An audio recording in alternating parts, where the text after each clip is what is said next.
السلام عليكم ورحمة الله وبركاته. الحمد لله نحمده ونستعينه ونؤمن به ونتوكل عليه ونعوذ بالله من شرور أنفسنا ومن سيئات أعمالنا.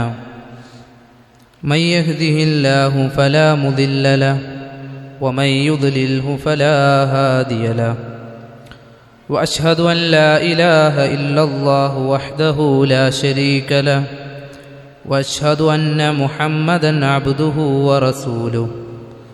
اللهم أرسله بالهدى ودين الحق ليظهره على الدين كله ولو كره المشركون. اللهم صل على محمد وعلى آل محمد كما صليت على إبراهيم وعلى آل إبراهيم إنك حميد مجيد. أما بعد فإن خير الكلام كلام الله وخير السنن سنن محمد صلى الله عليه وسلم وشر الأمور محدثاتها وكل محدثة بدعة وكل بدعة ضلالة وكل ضلالة في النار. أعوذ بالله من الشيطان الرجيم. يا أيها الذين آمنوا اتقوا الله حق تقاته ولا تموتن إلا وأنتم مسلمون. ഏറെ ബഹുമാനം നിറഞ്ഞ സഹോദരന്മാരെ സഹോദരിമാരെ, അല്ലാഹു സുബ്ഹാനഹു തആല ജീവിതത്തിൻ്റെ എല്ലാ മേഖലകളിലും കഴിവിൻ്റെ പരമാവധി സൂക്ഷിച്ചുകൊണ്ട് ജീവിക്കണമേ എന്ന് സ്വന്തത്തെ മറക്കാതെ തന്നെ ഓർമ്മപ്പെടുത്തുകയാണ്, വസിയത്ത് ചെയ്യുകയാണ്.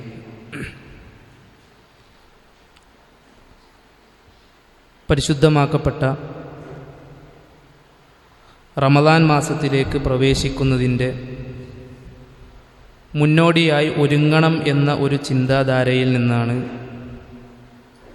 നമ്മളെല്ലാവരും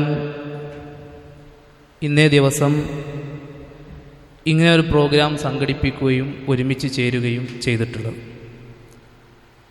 അല്ലാഹു സുബ്ഹാനഹു തആല ഇതൊരു സ്വാലിഹായ കർമ്മമായി സ്വീകരിക്കുമാറാകട്ടെ. കേവലം ഞാൻ അങ്ങനെ പ്രസംഗിക്കുന്നതിനപ്പുറത്ത്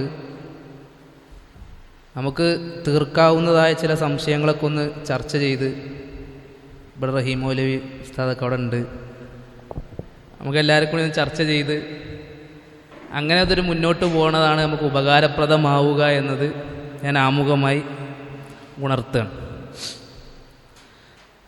പ്രവാചകൻ സല്ലല്ലാഹു അലൈഹി വസല്ലമയുടെ റമദാനിലെ ജീവിതം എങ്ങനെയായിരുന്നു എന്നത് ചരിത്രത്തിൽ നമുക്ക് കാണാൻ സാധിക്കും.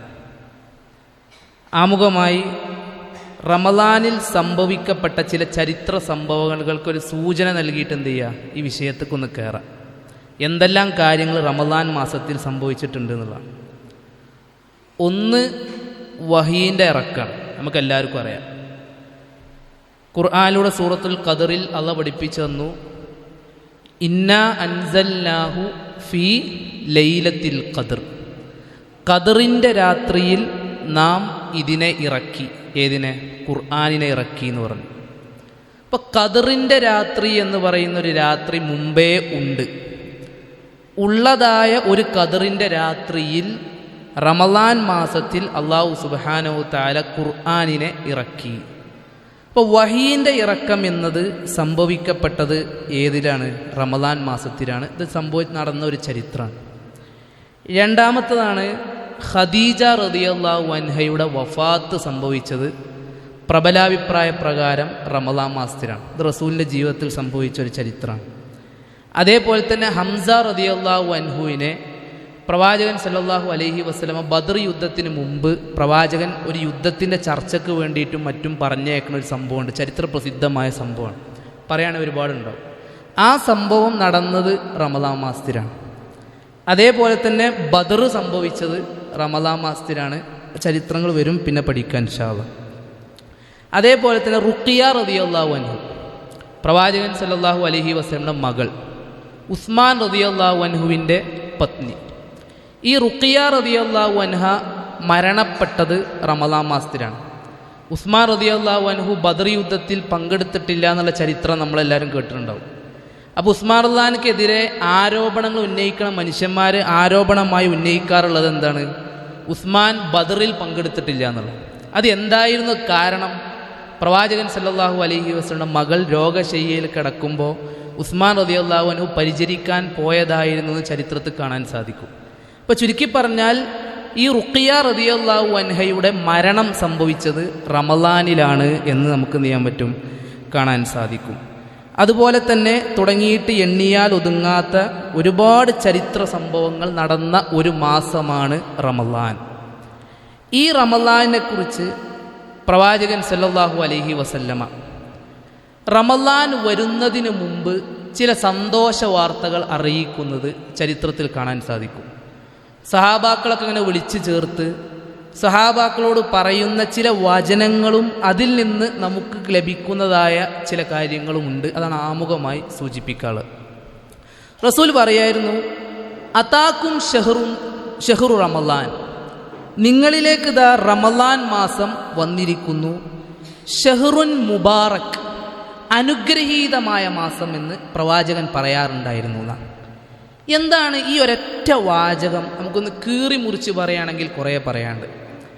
അതാക്കും ഷഹ്റു റമളാൻ, ഷഹ്റു റമളാൻ വന്നിരിക്കുന്നു. ഷഹ്റുൻ മുബാറക്, അനുഗ്രഹീതമായ മാസം എന്നാണ് പ്രവാചകൻ സല്ലല്ലാഹു അലൈഹി വസല്ലം പ്രയോഗിച്ചത്. എന്താണ് മുബാറക് എന്ന് പറഞ്ഞാൽ? അനുഗ്രഹീതം എന്ന പദത്തിന് ചില കാര്യങ്ങൾ നമ്മൾ മനസ്സിലാക്കാണ്. ബറക്കത്ത് എന്നാണ് ആ പ്രയോഗത്തിൻ്റെ അർത്ഥം. ബറക്കത്ത് എന്നാൽ ഭാഷയിൽ എന്താണ്? കസുറത്തുൽ ഖൈർ, നന്മയുടെ വർധനവ് എന്നാണ് ഭാഷാപരമായി ബറക്കത്ത് എന്ന പദത്തിൻ്റെ അർത്ഥം.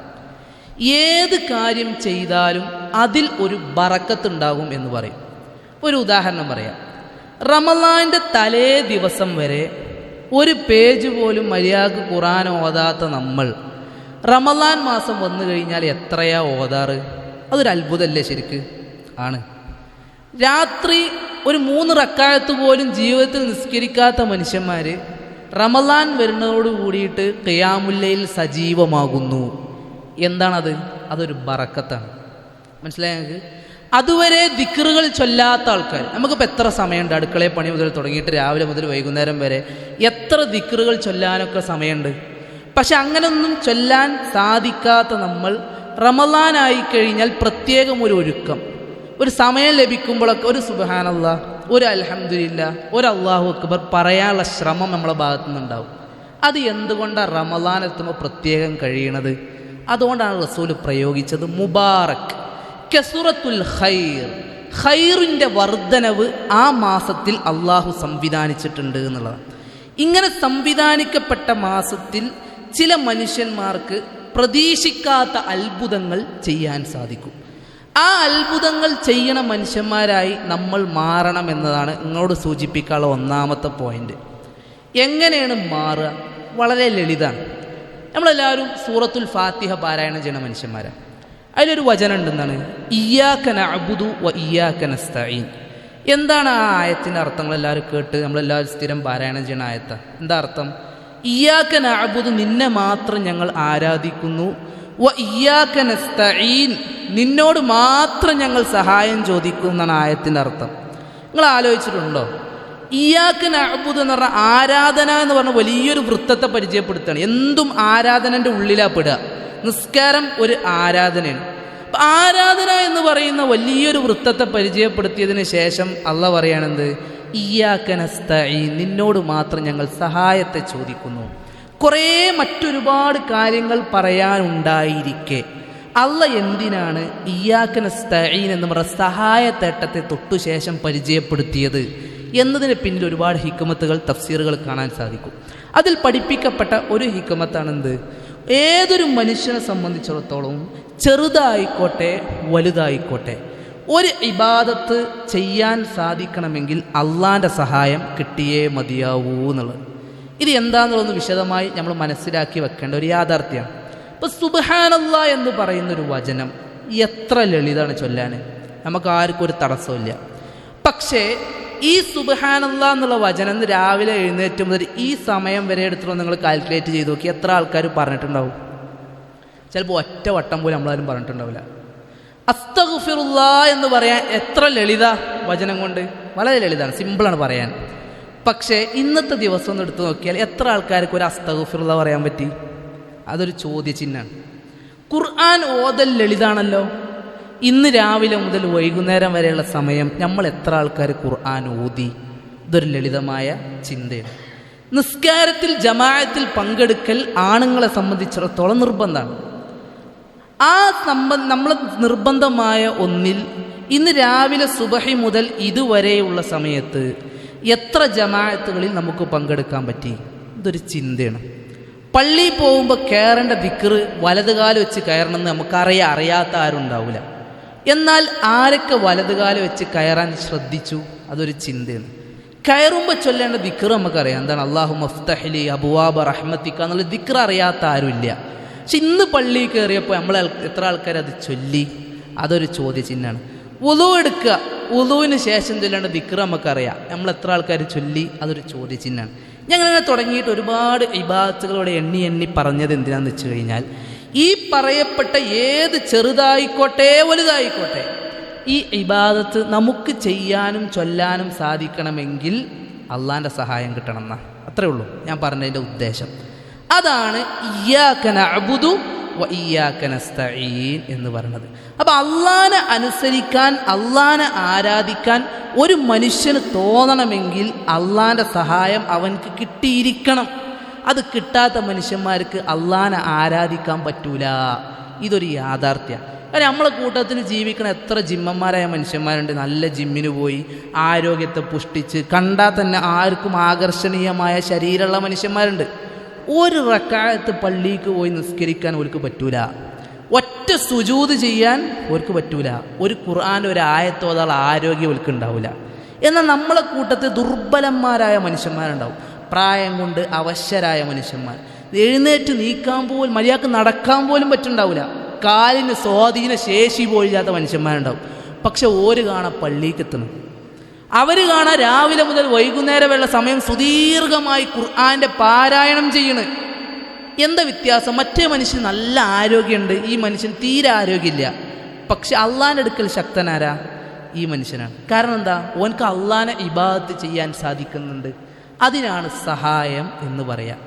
ഈ സഹായത്തെ നമുക്ക് ലഭിച്ചോ നമ്മൾ അതിനനുസരിച്ച് നമ്മുടെ ഇബാദത്തുകളിൽ വമ്പിച്ച മാറ്റങ്ങൾ ഉണ്ടാക്കാൻ സാധിക്കും.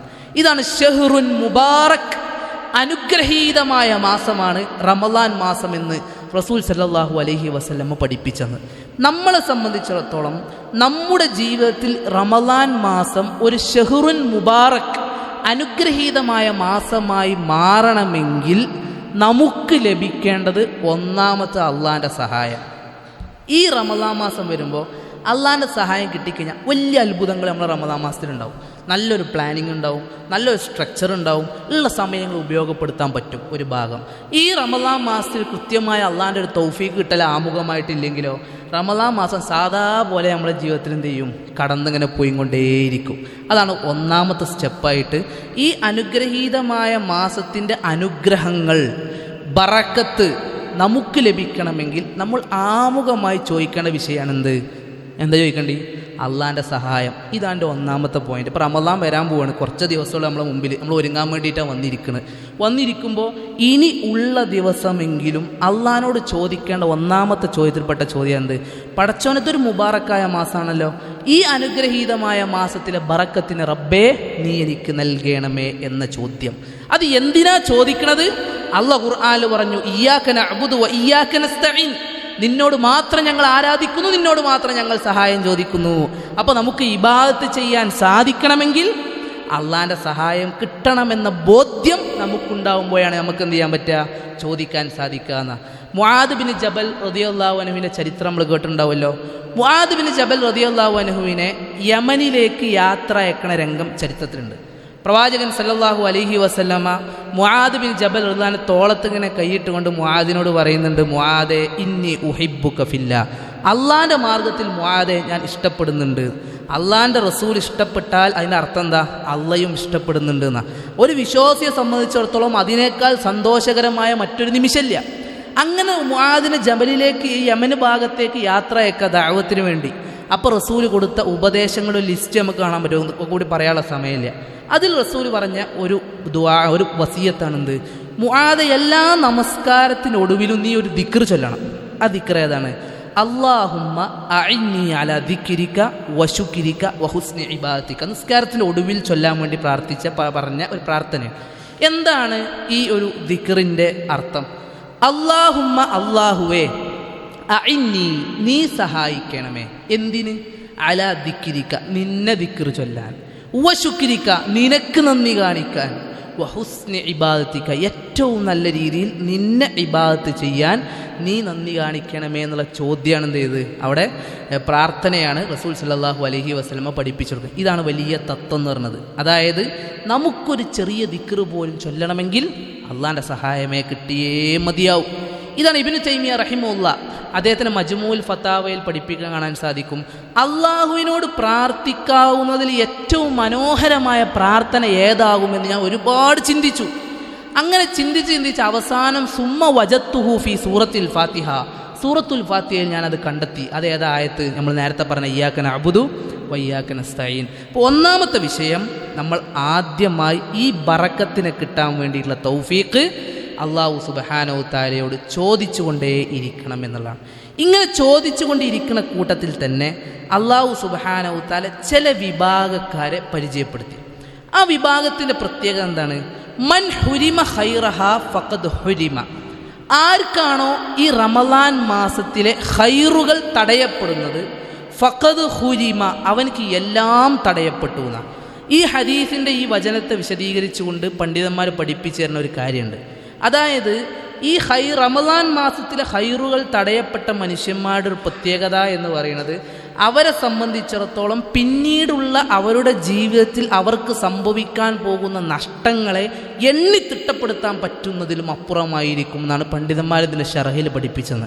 അപ്പോൾ റമളാനിലെ ബറക്കത്ത് നഷ്ടപ്പെട്ടോ അവരെ സംബന്ധിച്ചിടത്തോളം ഈ ദുനിയാവിൽ ഇനി അനുഭവിക്കാൻ പോകുന്ന എല്ലാത്തിൻ്റെയും ഖൈറുകൾ നഷ്ടപ്പെടുന്ന ഒരു സാഹചര്യം ഉണ്ടാകും.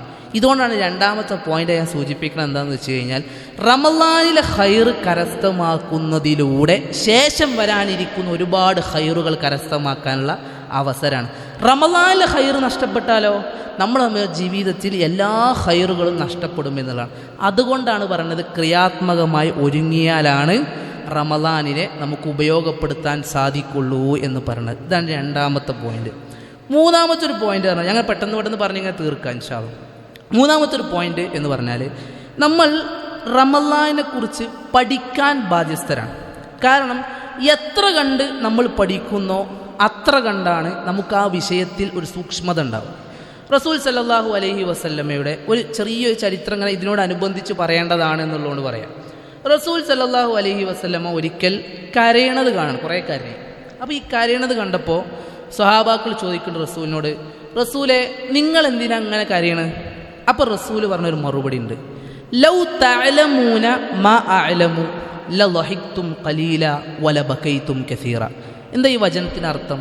ലൗ തഅലമൂന മാ അഅലമു, നിങ്ങളെങ്ങാനും ഞാൻ അറിഞ്ഞിരുന്നെങ്കിൽ ലളഹിഖ്തും ഖലീല, നിങ്ങൾ കുറച്ചേ ചിരിക്കുള്ളായിരുന്നു, വലബകൈതും കസീറ, നിങ്ങൾ കുറേ കരയുമായിരുന്നു എന്നാ. ഈ വചനം പറയുമ്പോൾ നമ്മൾ അടിവരയിടേണ്ട ഒരു പ്രയോഗമുണ്ട്. എന്താ റസൂൽ പ്രയോഗിച്ചത്? ലൗ തഅലമൂന മാ അഅലമു, നിങ്ങളെങ്ങാനും ഞാൻ അറിഞ്ഞിരുന്നെങ്കിൽ. ഈ പ്രയോഗം അടിവരയിടേണ്ടത്. റസൂൽ എന്തേ സ്വഹാബാക്കളെക്കാൾ കൂടുതൽ കരയാനുള്ള കാരണം, തഖ്വ കിട്ടാനുള്ള കാരണം, സൂക്ഷ്മത കിട്ടാനുള്ള കാരണം, റസൂലിന് മറ്റുള്ള സ്വഹാബാക്കളെക്കാൾ കൂടുതൽ അറിവുണ്ടായിരുന്നു. സഹാബാക്കൾ ചരിത്രത്തിലേക്ക് വരുമ്പോൾ റസൂൽ ഇങ്ങനെ പറയുന്നുണ്ട്, നിസ്കരിക്കാൻ ഇങ്ങനെ സൊഫ് കെട്ടി നിന്ന് കഴിഞ്ഞാൽ ബാക്കിൽ നിന്ന് ഖുർആനിൻ്റെ പാരായണം തുടങ്ങിക്കഴിഞ്ഞാൽ ആരാണ് കരയുന്നത് എന്ന് റസൂലിന് തിരിച്ചറിയാൻ സാധിച്ചിരുന്നു എന്നാണ്. എന്താ തിരിച്ചറിയാന്ന് പറഞ്ഞു കഴിഞ്ഞാൽ, ആ തേങ്ങലിൻ്റെ ശബ്ദം കേട്ടാൽ കരയണത് അബൂബക്കറാണോ അല്ലെങ്കിൽ ഉമറാണോ ഉസ്മാനാണോ എന്ന് റസൂൽ സല്ലല്ലാഹു അലൈഹി വസല്ലമക്ക് തിരിച്ചറിയാൻ സാധിച്ചിരുന്നു. എന്താണ് അവരെ സംബന്ധിച്ചിടത്തോളം ആ നിസ്കാരത്തിനും ഖുർആൻ പാരായണത്തിനും കിട്ടിയൊരു ആസ്വാദനം? ജീവിതത്തിൽ 10, 40, 50, 60 വർഷ കാലഘട്ടം നമ്മൾ ജീവിച്ചല്ലോ. ഒരായത്തോതിയിട്ട് ഒന്ന് ആത്മാർത്ഥമായിട്ട് അള്ളാനെ പേടിച്ച് കരയാൻ നമുക്ക് സാധിച്ചിട്ടുണ്ടോ? ഇല്ല. ഒരായത്തിൻ്റെ അർത്ഥം നമുക്ക് മനസ്സിലാവുന്നുണ്ടോ? ഇല്ല. ഒരായത്തിനെ കുറിച്ച് ചിന്തിക്കാൻ നമുക്ക് സമയമുണ്ടോ? ഇല്ല. എന്താ വ്യത്യാസം? അവർക്ക് കിട്ടിയത് അള്ളാനെക്കുറിച്ചുള്ള ഇൽമായിരുന്നു, നമുക്ക് കിട്ടാതെ പോയത് അള്ളാനെക്കുറിച്ചുള്ള ഇൽമാണ്. ഇതാണ് ഇതിൻ്റെ ബേസിക് എന്ന് പറഞ്ഞത്. എത്ര കണ്ട് നമ്മൾ ഒരു കാര്യത്തെക്കുറിച്ച് പഠിക്കുന്നുണ്ടോ ആ വിഷയത്തിൽ നമുക്ക് സൂക്ഷ്മതയുണ്ടാകും, ആസ്വാദനമുണ്ടാകും. ഇതൊരു യാഥാർത്ഥ്യമായി തിരിച്ചറിയേണ്ട ഒരു വിഷയമാണ്. അതുകൊണ്ടാണ് റസൂൽ സല്ലല്ലാഹു അലൈഹി വസല്ലമ ദീനീ പഠനത്തിന് അതിൻ്റേതായ പ്രാധാന്യത്തെ നൽകിയത്. വെറും കേൾവിക്കാരായി കാലാകാലം കേട്ടുപോകുന്നതിനപ്പുറത്ത് നമ്മൾ കാര്യമായ ചില മാറ്റങ്ങളും പ്ലാനിങ്ങും നമ്മൾ പഠനത്തിൽ വരുത്തണം. അതിൻ്റെ ഭാഗമാണ് ഇപ്പോൾ റമളാനിന് വേണ്ടി ഒരുങ്ങുക എന്നുള്ളതാണ് നമ്മളെ വിഷയം. റമളാനിനെ കുറിച്ച് എന്തെല്ലാം കാര്യങ്ങൾ നമുക്ക് പഠിക്കാനുണ്ട്? പൊതുവെ നമ്മളൊരു വിജ്ഞാനവേദി സംഘടിപ്പിക്കപ്പെട്ടാൽ നമ്മൾ റമളാനെ കുറിച്ച് എന്താ പഠിക്കുക? റമളാൻ്റെ ഒരുപാട് ശ്രേഷ്ഠതകൾ. 10, 50 വർഷമായ മനുഷ്യന്മാർ 49 കൊല്ലം ജീവിതത്തിൽ കേൾക്കാവുന്ന ഓർമ്മ വെച്ച കാലം മുതൽ കേൾക്കുന്ന കാര്യങ്ങൾക്കപ്പുറത്ത് റമളാനെ കുറിച്ച് ശ്രേഷ്ഠതയെ ഒന്നും പറയാനില്ല. അതുകൊണ്ട് ഒന്നും പറയാനില്ല എന്ന് പറയാൻ കാരണം, റസൂൽ മരിച്ചു, വഹീ നിലച്ചു. റസൂൽ എന്തെല്ലാം കാര്യങ്ങൾ പഠിപ്പിച്ചു തന്നിട്ടുണ്ട്, അതിനപ്പുറത്തൊന്നും കൂട്ടാനില്ല. ഇവിടെ ഈ കൂടിയിരിക്കണ മനുഷ്യന്മാർ മുഴുവനും റമളാൻ്റെ ഫضലുകൾ അറിയാത്ത കേൾക്കാത്ത ആരുമില്ല. അങ്ങനെ ആരെങ്കിലും ഉണ്ടെന്ന് പറഞ്ഞാൽ അത് അത്ഭുതമായിരിക്കും. കാരണം അത്രയും റമളാന് മുമ്പ് ഈ ക്ലാസ്സുകൾ സംഘടിപ്പിക്കപ്പെടാത്ത ഒരു കാലഘട്ടം നമ്മളെ മുമ്പ് ജീവിതത്തിൽ കഴിഞ്ഞു പോയിട്ടുണ്ടാവില്ല. അത് നമുക്കെല്ലാവർക്കും റമളാൻ്റെ പവിത്രതയും ശ്രേഷ്ഠതയും ഇനി പറയേണ്ട ആവശ്യമൊന്നുമില്ല. അതാണോ പഠനം എന്ന് പറഞ്ഞാൽ? അല്ല. റമളാൻ്റെ ശ്രേഷ്ഠതകളെക്കുറിച്ചും ഫളായിലുകളെക്കുറിച്ചുമുള്ള പഠനം ഒരു ഭാഗം മാത്രമാണ്. അതോടൊപ്പം തന്നെ റമളാനിലെ അഹ്കാമുകൾ എന്ന് പറയുന്ന ഒരു സാധനം വേറെ പഠിക്കാണ്ട്. അതിനെക്കുറിച്ച് നമ്മൾ പല ആൾക്കാരും അശ്രദ്ധന്മാരാണ്. എന്താ റമളാനിലെ അഹ്കാം പറഞ്ഞാൽ? ഇന്ന പ്രവർത്തനങ്ങളുടെ വിധി എന്ത് എന്ന് മനസ്സിലാക്കൽ. നമ്മൾ പലപ്പോഴും നമ്മൾ ജീവിതകാലത്ത് എന്തുകൊണ്ടാണ് നമുക്ക് സംശയങ്ങൾ തീരാത്തത്? എപ്പോഴും ഓരോ അടിയന്തര ഘട്ടം വരുമ്പോഴാണ് നമ്മൾ ആ സംശയത്തെക്കുറിച്ച് ആലോചിക്കുക.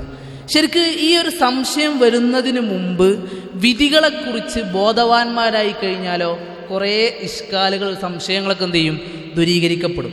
ഒരു ഉദാഹരണം പറയാം. റമളാനിൽ മരുന്ന് കുടിക്കാൻ പറ്റുമോ? ഒരു ഡൗട്ടാണ്. മരുന്ന് കുടിച്ചാൽ നോമ്പ് മുറിയോ? ഇനി ചിലപ്പോൾ ഓക്സിജൻ സിലിണ്ടർ വെച്ച് കിടക്കുന്ന മനുഷ്യന്മാരുണ്ടാവും. ഇങ്ങനെ വെച്ചാൽ നോമ്പ് മുറിയോ? അതുപോലെ തന്നെ കണ്ണിൽ മരുന്നിട്ടിച്ചാൽ നോമ്പ് മുറിയോ?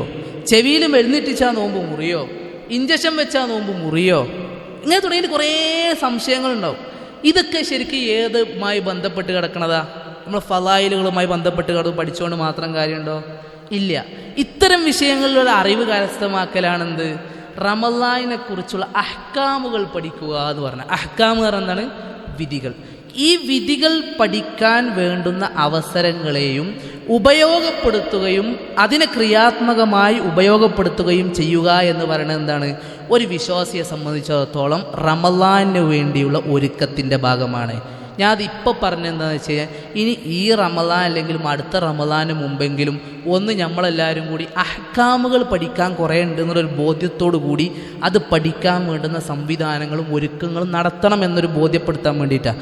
അതൊരിക്കലും ഒരു സുപ്രഭാതത്തിൽ ഒരു 3/4 മണിക്കൂറിൻ്റെ ക്ലാസ്സിൽ ഇരുന്നുകൊണ്ട് അഹ്കാമ് പഠിക്കാനോ തുടങ്ങിക്കഴിഞ്ഞാൽ തീരൂല.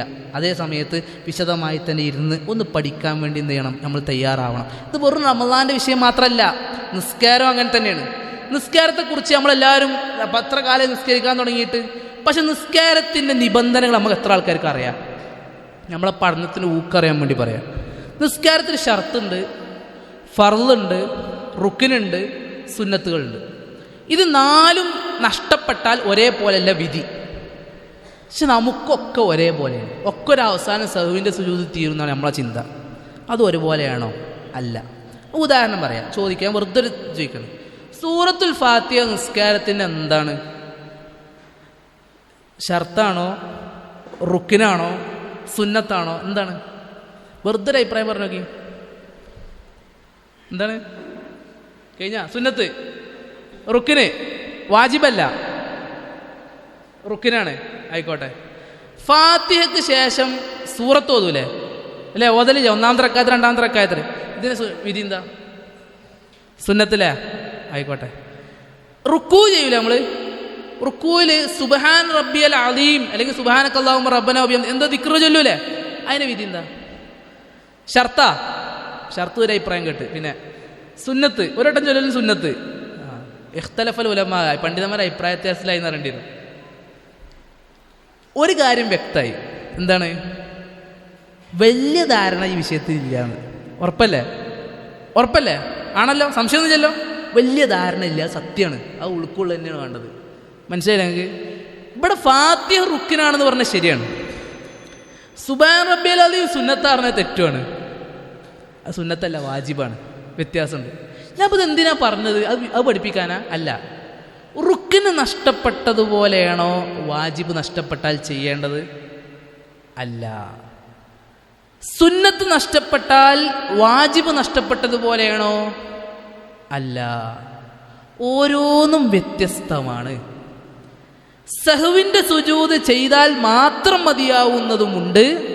സഹ്വിന്റെ സുജൂദ് പോരാതെ എക്സ്ട്രാ കുറച്ച് കൂട്ടേണ്ടത്, റക്കായത്ത് തന്നെ ചിലപ്പോൾ കൂട്ടേണ്ടി വരുന്നതുമുണ്ട്. ഇത് നിസ്കാരത്തിൻ്റെ ഉദാഹരണ. മനസ്സിലായ ഞങ്ങൾക്ക്? ഇത് പഠിക്കാൻ ജീവിതത്തിൽ ഇതുവരെ നമുക്ക് സാധിച്ചിക്കണോ? ഇല്ല. ഒന്നാമത് ചോദ്യം ചെയ്യപ്പെടാൻ പോണ കർമ്മം ഏതാണ്? നിസ്കാരം. ആ നിസ്കാരത്തിൻ്റെ അവസ്ഥയായിട്ടപ്പോൾ പറഞ്ഞത്. ഒന്ന് നമ്മളെല്ലാവരും ആലോചിക്കേണ്ട ഒരു വിഷയം. നമ്മൾ കുറേ പ്രസംഗത്തിന് ഇങ്ങനെ കേട്ടിരുന്ന് ഭയങ്കര പഠിക്കേണ്ടെന്നുള്ളൊരു ധാരണയിൽ പഠിച്ചവന് മുമ്പിൽ കഴിച്ചായി പോകും. നേരെ ചോദിച്ചാൽ മൺ റബ്ബുക്ക എന്ന് പറഞ്ഞ ഉത്തരം പറയാൻ പോകും എന്നൊക്കെ ഭയങ്കര ധാരണകളും ദിവാസ്വപ്നങ്ങളൊക്കെയാണ്. പക്ഷെ നമ്മളെ സംബന്ധിച്ചിടത്തോളം നമ്മൾ എന്നും നിസ്കരിക്കണം, നിസ്കാരത്തെക്കുറിച്ച് നമുക്കൊരു ധാരണ ഇല്ല. അതൊരു പ്രശ്നമല്ലേ? പ്രശ്നമാണോ? അല്ലേ? ഈ പഠനമാണ് അഹ്കാമിനെ കുറിച്ചുള്ള പഠനം എന്ന് പറയുന്നത്. നമുക്ക് ഫളായിലുകൾ പഠിക്കാൻ എളുപ്പമാണ്.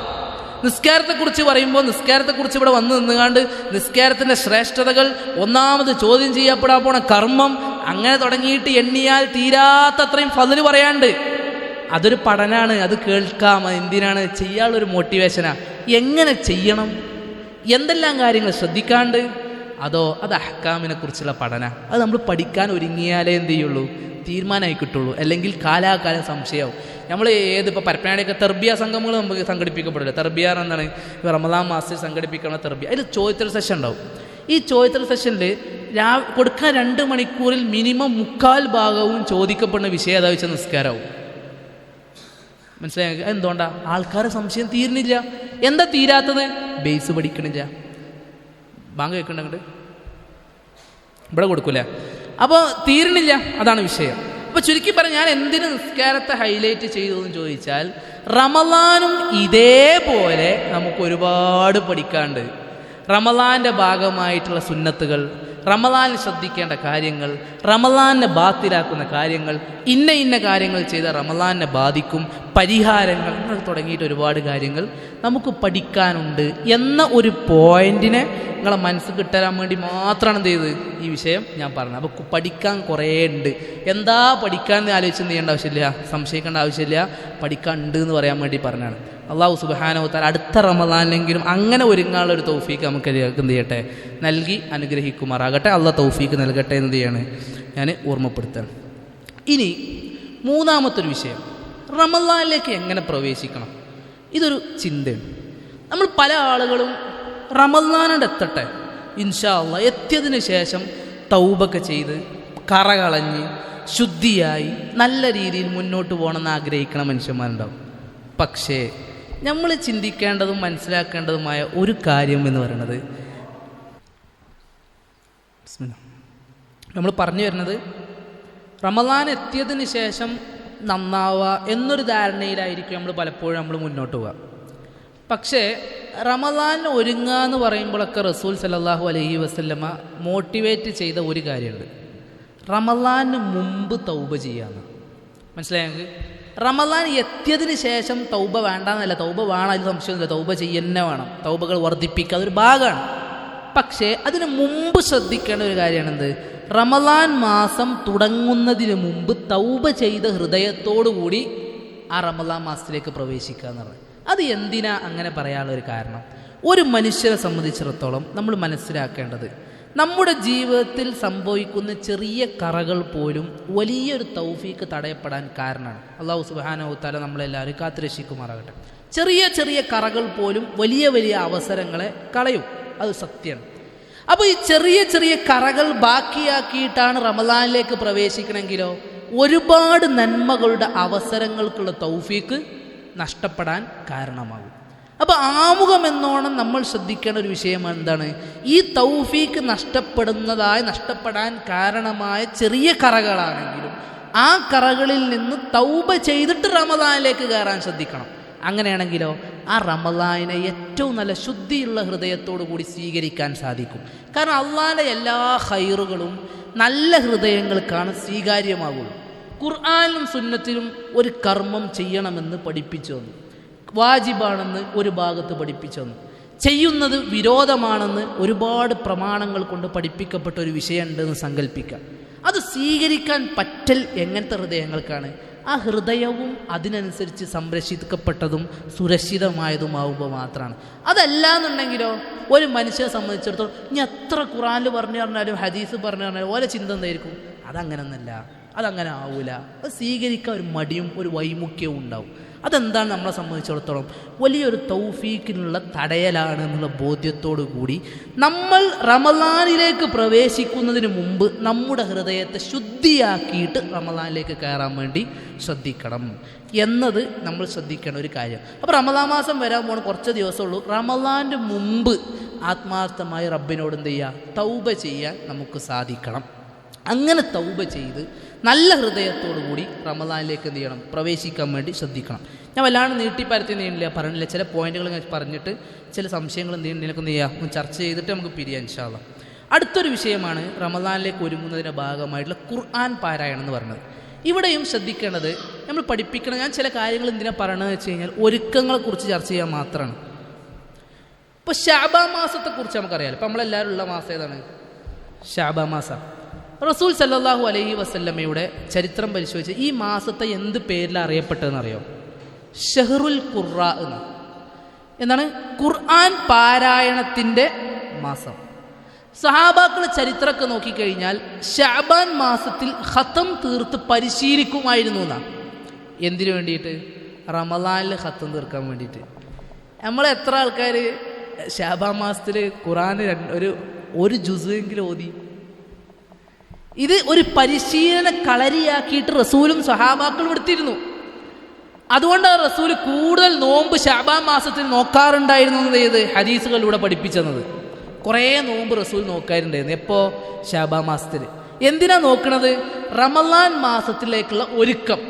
റമദാനിൽ 30 ദിവസവും നല്ല ആരോഗ്യത്തോടു കൂടി ഉന്മേഷത്തോടു കൂടി ഒരു മനുഷ്യന് നോമ്പ് നോക്കണമെങ്കിൽ ശഅബാൻ മാസത്തിൽ പരിശീലന കളരിയിൽ എന്തെയും ഒന്ന് പരിശീലിച്ച് നോക്കുമായിരുന്നു എന്നാണ്. അതേപോലെ തന്നെയാണ് ഖുർആൻ ഓതുക എന്ന് പറയുന്ന സാധനം. ഖുർആൻ ഓതി പരിശീലിക്കും. എന്തിനു വേണ്ടിയിട്ട്? റമദാൻ മാസത്തിൽ ഖുർആൻ പാരായണം നല്ല സജീവമാക്കാൻ വേണ്ടിയിട്ട്. കഴിഞ്ഞ റമദാൻ വരെ ഒരു ഖത്തം തീർത്ത മനുഷ്യന്മാർക്ക് ഈ റമദാനിൽ 2ഉം 3ഉം തീർക്കാൻ സാധിക്കുമോ എന്ന് ശ്രദ്ധിക്കാൻ വേണ്ടിയിട്ട്. നമ്മളെ സംബന്ധിച്ചിടത്തോളം നമ്മളെപ്പോഴാണ് ഒരുങ്ങുക? ഒന്നാമത്തെ റമദാനിൽ ഒരു ജുസ് തീർക്കണം എന്നുള്ള അജണ്ടയിലാണ് ഓതുക. ഒന്നാമത്തെ റമദാൻ, രണ്ടാമത്തെ നോമ്പ്, മൂന്നാമത്തെ നോമ്പ് 5ഉം 10ഒക്കെ ഏകദേശമാണ് പോവും. 10 കഴിഞ്ഞാൽ വണ്ടി എന്ത് ചെയ്യും? അവിടെ സ്ലോ ആകാൻ തുടങ്ങും. പള്ളിയിലെ സൊഫുകൾ എന്ത് ചെയ്യും? ഒന്നിട്ട് വലിയാൻ തുടങ്ങും. തുടക്കത്തിൽ പള്ളിയുണ്ട് നിറഞ്ഞിട്ട് നിൽക്കാൻ സ്ഥലം ഉണ്ടാവില്ല. ഭയങ്കര തെക്കുവൈക്കാരം. നിസ്കാരം രാത്രി അവസാന റക്കായത്ത് വരെ ഉണ്ടാവും. ചെക്കന്മാരെല്ലാവരും ഉണ്ടാവും. രണ്ടാമത്തെ നോമ്പ് മുതൽ ചെക്കന്മാരെന്ത് ചെയ്യും? അല്ലാണ്ട് വലിയും. എടുക്കാൻ പോണത് അപ്പുറത്ത് ഉപ്പിലിട്ട് വന്നിട്ടുണ്ടാവും. ഓൽക്ക് അങ്ങോട്ട് പോകാനുള്ള തിരക്കുണ്ടാവും. വലിയൊരമ്മച്ചോളം പണിയെടുത്ത ക്ഷീണം കുറച്ചുകൊണ്ട് കുറയും. കുറച്ചുകൂടെ സൽക്കാരങ്ങൾക്ക്, അതുപോലെ തന്നെ നോമ്പ് തുറ, പിന്നെ കുറേ പെണ്ണുങ്ങളോടാവും, അല്ലെങ്കിൽ ഇവിടെ കുടുംബക്കാരെ വീട്ടിലാവും. അങ്ങനെ ഉണ്ട്. പള്ളിയുടെ ഏകദേശം മാഷാ അല്ലാഹ് ഒരു 10-12 കഴിയുമ്പോഴത്തേനുണ്ട് കാലിയായി തുടങ്ങും. ഇതാണ് നമ്മൾ റമദാനിൽ കാണാറുള്ളത്. ഇവിടെയാണ് നമ്മൾ ശ്രദ്ധിക്കേണ്ടത്. ശഅബാൻ മാസത്തിൽ ഓതിയിട്ട് പരിശീലിച്ച് റമദാൻ മാസത്തിൽ കൂട്ടാൻ വേണ്ടിയുള്ള പരിശ്രമം സഹാബാക്കൾ നോക്കിയിരുന്നു. എത്രത്തോളം? ചില ഉദാഹരണം പറയാം. ഞാൻ ഈ ഉദാഹരണം പറഞ്ഞപ്പോൾ ഇന്നൊരാൾ വിളിച്ചുകൊണ്ട് ചോദിച്ച്, 30 മണിക്കൂറിൻ്റെ കണക്ക് കാൽക്കുലേറ്റ് ചെയ്ത് കണ്ട് എന്നോട് പറഞ്ഞ്, 1 മിനിറ്റിൽ ഇത്ര ഓതിയാൽ പോലും നിങ്ങൾ പറഞ്ഞ കണക്കൊക്കെ എത്തൂലല്ലോ എന്ന് ചോദിച്ചു എന്നോട്. അപ്പോൾ അങ്ങനത്തെ ഒരു ഉദാഹരണമാണ്. കേട്ടി നട്ടാൻ നിൽക്കണ്ട. ഏതായാലും ഇമാം ബുഖാരി റഹിമഹുല്ലാഹിന്റെ ചരിത്രത്തിൽ രേഖപ്പെടുത്ത ഒരു ഉദാഹരണം. യഖ്തിമു ഫി റമളാൻ ഫിൻ നഹാരി കുല്ല യൗമിൻ ഖത്മ. ഇമാം ബുഖാരി റഹിമഹുല്ല എല്ലാ ദിവസവും പകലിൽ കുല്ല യൗമിൻ ഖത്മ ഒരു ഖത്തം തീർക്കാറുണ്ടായിരുന്നു. അപ്പോൾ ഈ വ്യക്തി ഞാൻ അത് പറഞ്ഞ ഉദാഹരണം തിരൂർ പള്ളിയിൽ ടൗൺ പള്ളി ഖുത്ബ പിന്നെ വൈകുന്നേരം ഒരാൾ വിളിച്ചതെന്ന് ചോദിച്ചു എങ്ങനെ ഇപ്പോൾ രാവിലെ മുതൽ രോഗപ്പെടുത്താൻ സാധിക്കല്? പക്ഷെ നമ്മളെ കൂട്ടത്തിൽ തന്നെ ജീവിക്കുന്ന പല മനുഷ്യന്മാരുണ്ട്. അവർ ചെയ്യുന്ന കാര്യങ്ങൾ എങ്ങനെയാണെന്ന് ചിന്തിച്ചാൽ നമുക്ക് ഒരിക്കലും കാൽക്കുലേറ്റ് ചെയ്യാൻ പോലും പറ്റൂല. ഒരു ഉദാഹരണം, റസൂലിൻ്റെ രാത്രി നിസ്കാരത്തെക്കുറിച്ച് നിങ്ങൾ എല്ലാവരും കേട്ടിക്കണില്ലേ? എന്താ റസൂലിൻ്റെ രാത്രി നിസ്കാരത്തിൻ്റെ പ്രത്യേകത പറഞ്ഞത്? റസൂലിൻ്റെ രാത്രി നിസ്കാരത്തിൻ്റെ പ്രത്യേകത പറഞ്ഞാൽ ഞാൻ ചെറിയ ഉദാഹരണം പറയാം. റസൂൽ സല്ലല്ലാഹു അലൈഹി വസല്ലമയുടെ കൂടെ ഒരു സഹാബി നിസ്കരിക്കാൻ നിന്നപ്പോൾ ഒരു ചരിത്രം നമ്മൾ കേട്ടിട്ടുണ്ടാവുമല്ലോ. ജമാഅത്ത് റസൂലിൻ്റെ കൂടെ രാത്രി നിസ്കാരത്തിൽ നിൽക്കുക. ആദ്യം റസൂൽ ഫാത്തിഹ ഓതിയതിന് ശേഷം റസൂൽ സല്ലല്ലാഹു അലൈഹി വസല്ലമ സൂറത്തുൽ ബഖറ ഇങ്ങനെ പാരായണം തുടങ്ങി. ബഖറ ഇങ്ങനെ പകുതി എത്തിയപ്പോൾ ഈ സഹാബി വിചാരിക്കേണ്ടത് ബഖറ അത് കുറച്ച് കഴിഞ്ഞാൽ നിന്നോ? ഇല്ല, ബഖറ ഫുള്ളായി. ബഖറ കഴിഞ്ഞ ശേഷം റസൂൽ എന്ത് തുടങ്ങി?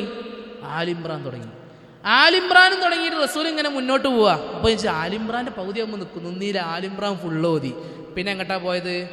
പിന്നെ നിസാക്ക് പോയി. നേരെ തിരിച്ച നിസാവ് ഓതിയിട്ട് പിന്നെന്ത് ചെയ്തു? ആലിമ്രാൻക്ക് തിരിച്ചു വന്നു. ഇത്രയും ഓതിയതിന് ശേഷം റസൂൽ എന്ത് ചെയ്തു? റുക്കൂയിലേക്ക് പോയി. റുക്കൂയിൻ്റെ ദൈർഘ്യം ഖിയാമിൻ്റെ അത്ര ഉണ്ടായിരുന്നു എന്നാ. ഖിയാം പറഞ്ഞാൽ എന്താ? ഈ നൃത്തത്തിൻ്റെ അത്ര റസൂൽ റുക്കൂ ചെയ്ത്. സുജൂദും അതേപോലെ തന്നെ ഓരോ ആയത്തുകൾ വരുമ്പോൾ സ്വർഗത്തെക്കുറിച്ച് പറയുന്ന ആയത്തെത്തിക്കഴിഞ്ഞാൽ റസൂൽ എന്ത് ചെയ്യും? അവിടെ നിർത്തും. എന്നിട്ട് ആ സ്വർഗത്തെക്കുറിച്ച് ചോദിക്കും. തൗഫീക്ക് ചേരേണ്ട ആയത്തുകൾ വരുമ്പോൾ തൗഫീക്ക് ചോദിക്കും. നരകത്തെ തൊട്ട് കാവൽ തേടേണ്ട ആയത്ത് വരുമ്പോൾ നിർത്തിയിട്ട് റസൂൽ നരകത്തെ തൊട്ട് കാവലിനെ ചോദിക്കും. അങ്ങനെ റസൂൽ സല്ലല്ലാഹു അലൈഹി വസല്ലമ 11 റക്അത്ത് നിസ്കരിച്ചു. നമ്മൾ ബുദ്ധിയോട് ചിന്തിച്ചാൽ എങ്ങനെ ഇപ്പോൾ ഇത് കാൽക്കുലേറ്റ് ആയി കിട്ടുക? അതേ റസൂൽ എന്ത് ചെയ്തിക്കണേ? അന്ന് ഭാര്യമാർക്ക് കൊടുക്കേണ്ട ഹക്ക് കൊടുത്തിക്കണേ. അതേ റസൂൽ സല്ലല്ലാഹു അലൈഹി വസല്ലം അന്ന് കിടന്നുറങ്ങിയിരിക്കുന്നു. ഇതേ റസൂൽ ഇതേ സുദീർഘമായി നിസ്കരിക്കുകയും ചെയ്തു. എന്താണ് വ്യത്യാസം? നമ്മൾ കാൽക്കുലേറ്റ് ചെയ്താൽ പറ്റുമോ? ഇല്ല. സമയത്തിനപ്പുറത്ത് അള്ള കൊടുക്കണം ബറക്കത്താണത്. അതാണ് ബറക്കത്ത്, അള്ളാൻ്റെ സഹായം എന്ന് പറയുന്നത്. നമുക്ക് സഹായം കിട്ടിക്കഴിഞ്ഞാലോ നമുക്കും ഇതേപോലെ പറ്റും. ഒരു പകൽ ഖത്തം തീർത്തു എന്ന് ഇമാം ബുഖാരിൻ്റെ ആ ഒരു ചരിത്ര സംഭവത്തെ അത്ഭുതത്തോടു കൂടി നോക്കിക്കാണുമ്പോൾ തന്നെ നമ്മളെ സംബന്ധിച്ചത് നമുക്കും ആ തൗഫീക്കും സഹായം കിട്ടിയിട്ടുണ്ടെങ്കിൽ നമുക്കും എന്ത് ചെയ്യാൻ പറ്റും? ഓതാൻ പറ്റും എന്നുള്ളത് മനസ്സിലാക്കുക. ഇതായിരുന്നു ഓല റമളാനിന് വേണ്ടിയുള്ള ഒരുക്കം. ഞാൻ അങ്ങോട്ട് ചോദിക്കട്ടെ, എത്ര ആൾക്കാർക്ക് ഫാത്തിഹ മര്യാദക്ക് ഓതാറിയാം? തജ്വീദ് അനുസരിച്ച് ഞാനൊരു ഉദാഹരണം പറയാം. ഇപ്പം അടുത്തിൻ്റെ ഒരു സുഹൃത്ത് ഹാഫിളാട്ടോ, ഒരു മനുഷ്യൻ മദീന പള്ളിയിൽ പോയി കഴിഞ്ഞാൽ നമുക്കിങ്ങനെ കാണാൻ പറ്റും കുറേ ഹൽക്കാർ എന്താണ്? ഓരോ തൂണിൻ്റെ ചോട്ടിലും മദീനൻ്റെ ഔദ്യോഗിക ഗവൺമെൻറ്റിൻ്റെ കീഴിൽ എന്തുണ്ട്? ഓരോ ഉസ്താദുമായി ഇരിക്കുന്നുണ്ടാവും. ഓരോരുത്ത് ആർക്കും പോയി എന്ത് ചെയ്യുക? ഓതിക്കൊടുക്കുക. നമ്മൾ ഓതിക്കൊടുത്ത് നമ്മൾ ഓത്തുകൾ തെറ്റിയിരുത്താം. ഓൻ പറയണ ഹാഫിളായ ഓൻ പറയാണ്, നല്ല കാര്യമാണ്. ഓൻ പറയണത് ഞാൻ ഫാത്തിഹ ഓതിക്കൊടുത്തിട്ട് കഴിച്ചിലാവാൻ വേണ്ടി അവസാനം കരഞ്ഞെന്ന്. എന്താ പറഞ്ഞത്? ഫാത്തിഹ ഓതിക്കൊടുത്തിട്ട് കഴിച്ചിലാവണില്ലാന്ന്. ഇവിടുന്ന് വലിയ കാര്യമാണ് പറഞ്ഞാൽ ആലോചിക്കണം. എന്നിട്ട് അവിടുത്തെ ശരിക്കുള്ള മഹ്റജും സിഫത്തുകളൊക്കെ ഉണ്ട് ഓരോ തജ്വീദിന്. ഇതനുസരിച്ച് ഓതിക്കൊടുത്തിട്ട് ഈ മനുഷ്യൻ പറയണം ഞാൻ അവസാനം കരഞ്ഞെന്ന്. ആ ആയത്തണ്ട് തീരുന്നില്ല എന്ന്, തെറ്റ്. എന്നിട്ട് അവസാനം പഠിച്ച് കഴിച്ചിലായി എന്ന് ഓൻ പറയുന്നുണ്ട്. ഞാൻ അങ്ങനെ ആലോചിച്ചത് അത്രക്കൊന്നും വേണ്ടായിരുന്നു. അതൊരു കമാലിയത്തെ പൂർണ്ണത നിൽക്കുക. എന്താ നമ്മളെ ഓത്തിൻ്റെ അവസ്ഥ? സത്യം പറഞ്ഞാൽ നമുക്ക് നേരാവണ്ണം ഓതാ അറിയില്ലല്ലോ. അറിയില്ലാനുള്ള യാഥാർത്ഥ്യമാണ്. ജാമ്യൻ്റെ കീഴിൽ തദാറുക്ക് പോലത്തെ സംവിധാനങ്ങൾ നടക്കുന്നുണ്ട്. എല്ലാവരും കേട്ടിട്ടുണ്ടാവും. തദാർക്ക് ഡിസ്റ്റൻസ് എഡ്യൂക്കേഷനാണ്. ഈ തദാർക്കിൻ്റെ വിഷയത്തിൽ ഒരു വിഷയം എന്താണ്? ഖുർആനാണ്. ഈ ഖുർആൻ പഠിപ്പിക്കുമ്പോൾ നമുക്കൊക്കെ ബോധ്യപ്പെട്ട ഒരു കാര്യമുണ്ട്. സത്യം പറഞ്ഞാൽ നമ്മളെ നാട്ടുകാരെ ഒരു അവസ്ഥ എന്ന് പറഞ്ഞാൽ ഖുർആൻ ഓതുന്ന വിഷയത്തിൽ വട്ടപ്പൂജയാണ്. ഒരു ആയത്തുകൾ പോലും നമുക്ക് സത്യം പറഞ്ഞാൽ യഥാർത്ഥ അക്ഷരത്തിൻ്റെ ഒരു കോലത്തിൽ ഓതാ അറിയില്ല. നമ്മൾ പണ്ടത്തെ ഒരു ഓത്തുണ്ട്, ഖുർആൻ പിടിക്കും ഒരൊറ്റ പോക്ക. എവിടെ ബെല്ലെന്നറിയില്ല, എവിടെ ബ്രേക്ക് എന്നറിയില്ല, ആണ്ട് പോകും ഒരു പോക്ക്. ആ പോക്കിനിടയിൽ ഒറ്റ ഹർഫ് മാറിയതിൻ്റെ പേരിൽ അർത്ഥം തന്നെ മാറിയുണ്ട്. അർത്ഥം തന്നെ മാറുക എന്ന് പറയുമ്പോൾ എത്രത്തോളം. ഒരു പരിപാടിയിൽ കാന്തപുരത്തിൻ്റെ സ്റ്റേജിന്മേൽ ഇരുത്തിയാണ്ട് ഒരു പരിപാടിയിൽ കൂടെ ഇരിക്കുന്ന മൊയ്ലിയർ പറഞ്ഞ് ഇന്നമാ യഖ്ഷല്ലാഹു മിൻ ഇബാദിയൽ ഉലമാ. ഇത് കേട്ടപ്പോൾ നിങ്ങൾക്ക് തോന്നി എന്താ വലിയ തത്വം എന്നല്ലേ? ആയത്താണ്. എന്താ ഇപ്പോൾ പറഞ്ഞ ആയത്തിന് അർത്ഥം എന്ന് അറിയാം? മൂപ്പര് ഓതിയ ആയത്തിന് അർത്ഥം അള്ളാഹുവിൻ്റെ ചില ഉലമാക്കളെ പേടിക്കുന്നുണ്ട് എന്ന്. ആര് പേടിക്കണ്? അള്ളാഹു പേടിക്കുന്നുണ്ട്. എന്താ ഇപ്പം കാട്ടിയ മൂപ്പര്? ഒറ്റ ഹർക്കത്താണ് മാറ്റി. ശരിക്കും ആയത്തിൻ്റെ രൂപം എങ്ങനെയാണ്? ഇന്നമാ യഖ്ശല്ലാഹ മിൻ ഇബാദിയൽ ഉലമാഉ. അള്ളാഹിനെ പേടിക്കൽ ആര് മാത്രമാണ്? ഉലമാക്കളായ നല്ല അള്ളാഹിനെ കുറിച്ച് ബോധ്യമുള്ള ആലിമീങ്ങൾ മാത്രമാണെന്ന ആയത്തിൻ്റെ വിവക്ഷ. മൂപ്പര് കാന്തപുരത്തിനെ സൂചിപ്പിക്കാൻ വേണ്ടി നേരെ ആയത്തൊന്നും ട്വിസ്റ്റ് എടുത്തിട്ട് പറഞ്ഞത് ഇന്നമാ യഖ്ശല്ലാഹു മിൻ ഇബാദിയൽ ഉലമാ. അള്ളാഹു എന്ത് ചെയ്യുന്നു? ആലിമീങ്ങളായ ഈ ചില ഉലമാക്കളെ പേടിക്കുന്നുണ്ട് എന്ന്. അപ്പോൾ ഇത് കാന്തപുരത്തെ പോലത്തെ മനുഷ്യന്മാർ അള്ളാഹ്ക്ക് പേടിയുണ്ട്. ഒറ്റ ഹറക്കത്തിൻ്റെ മാറ്റം.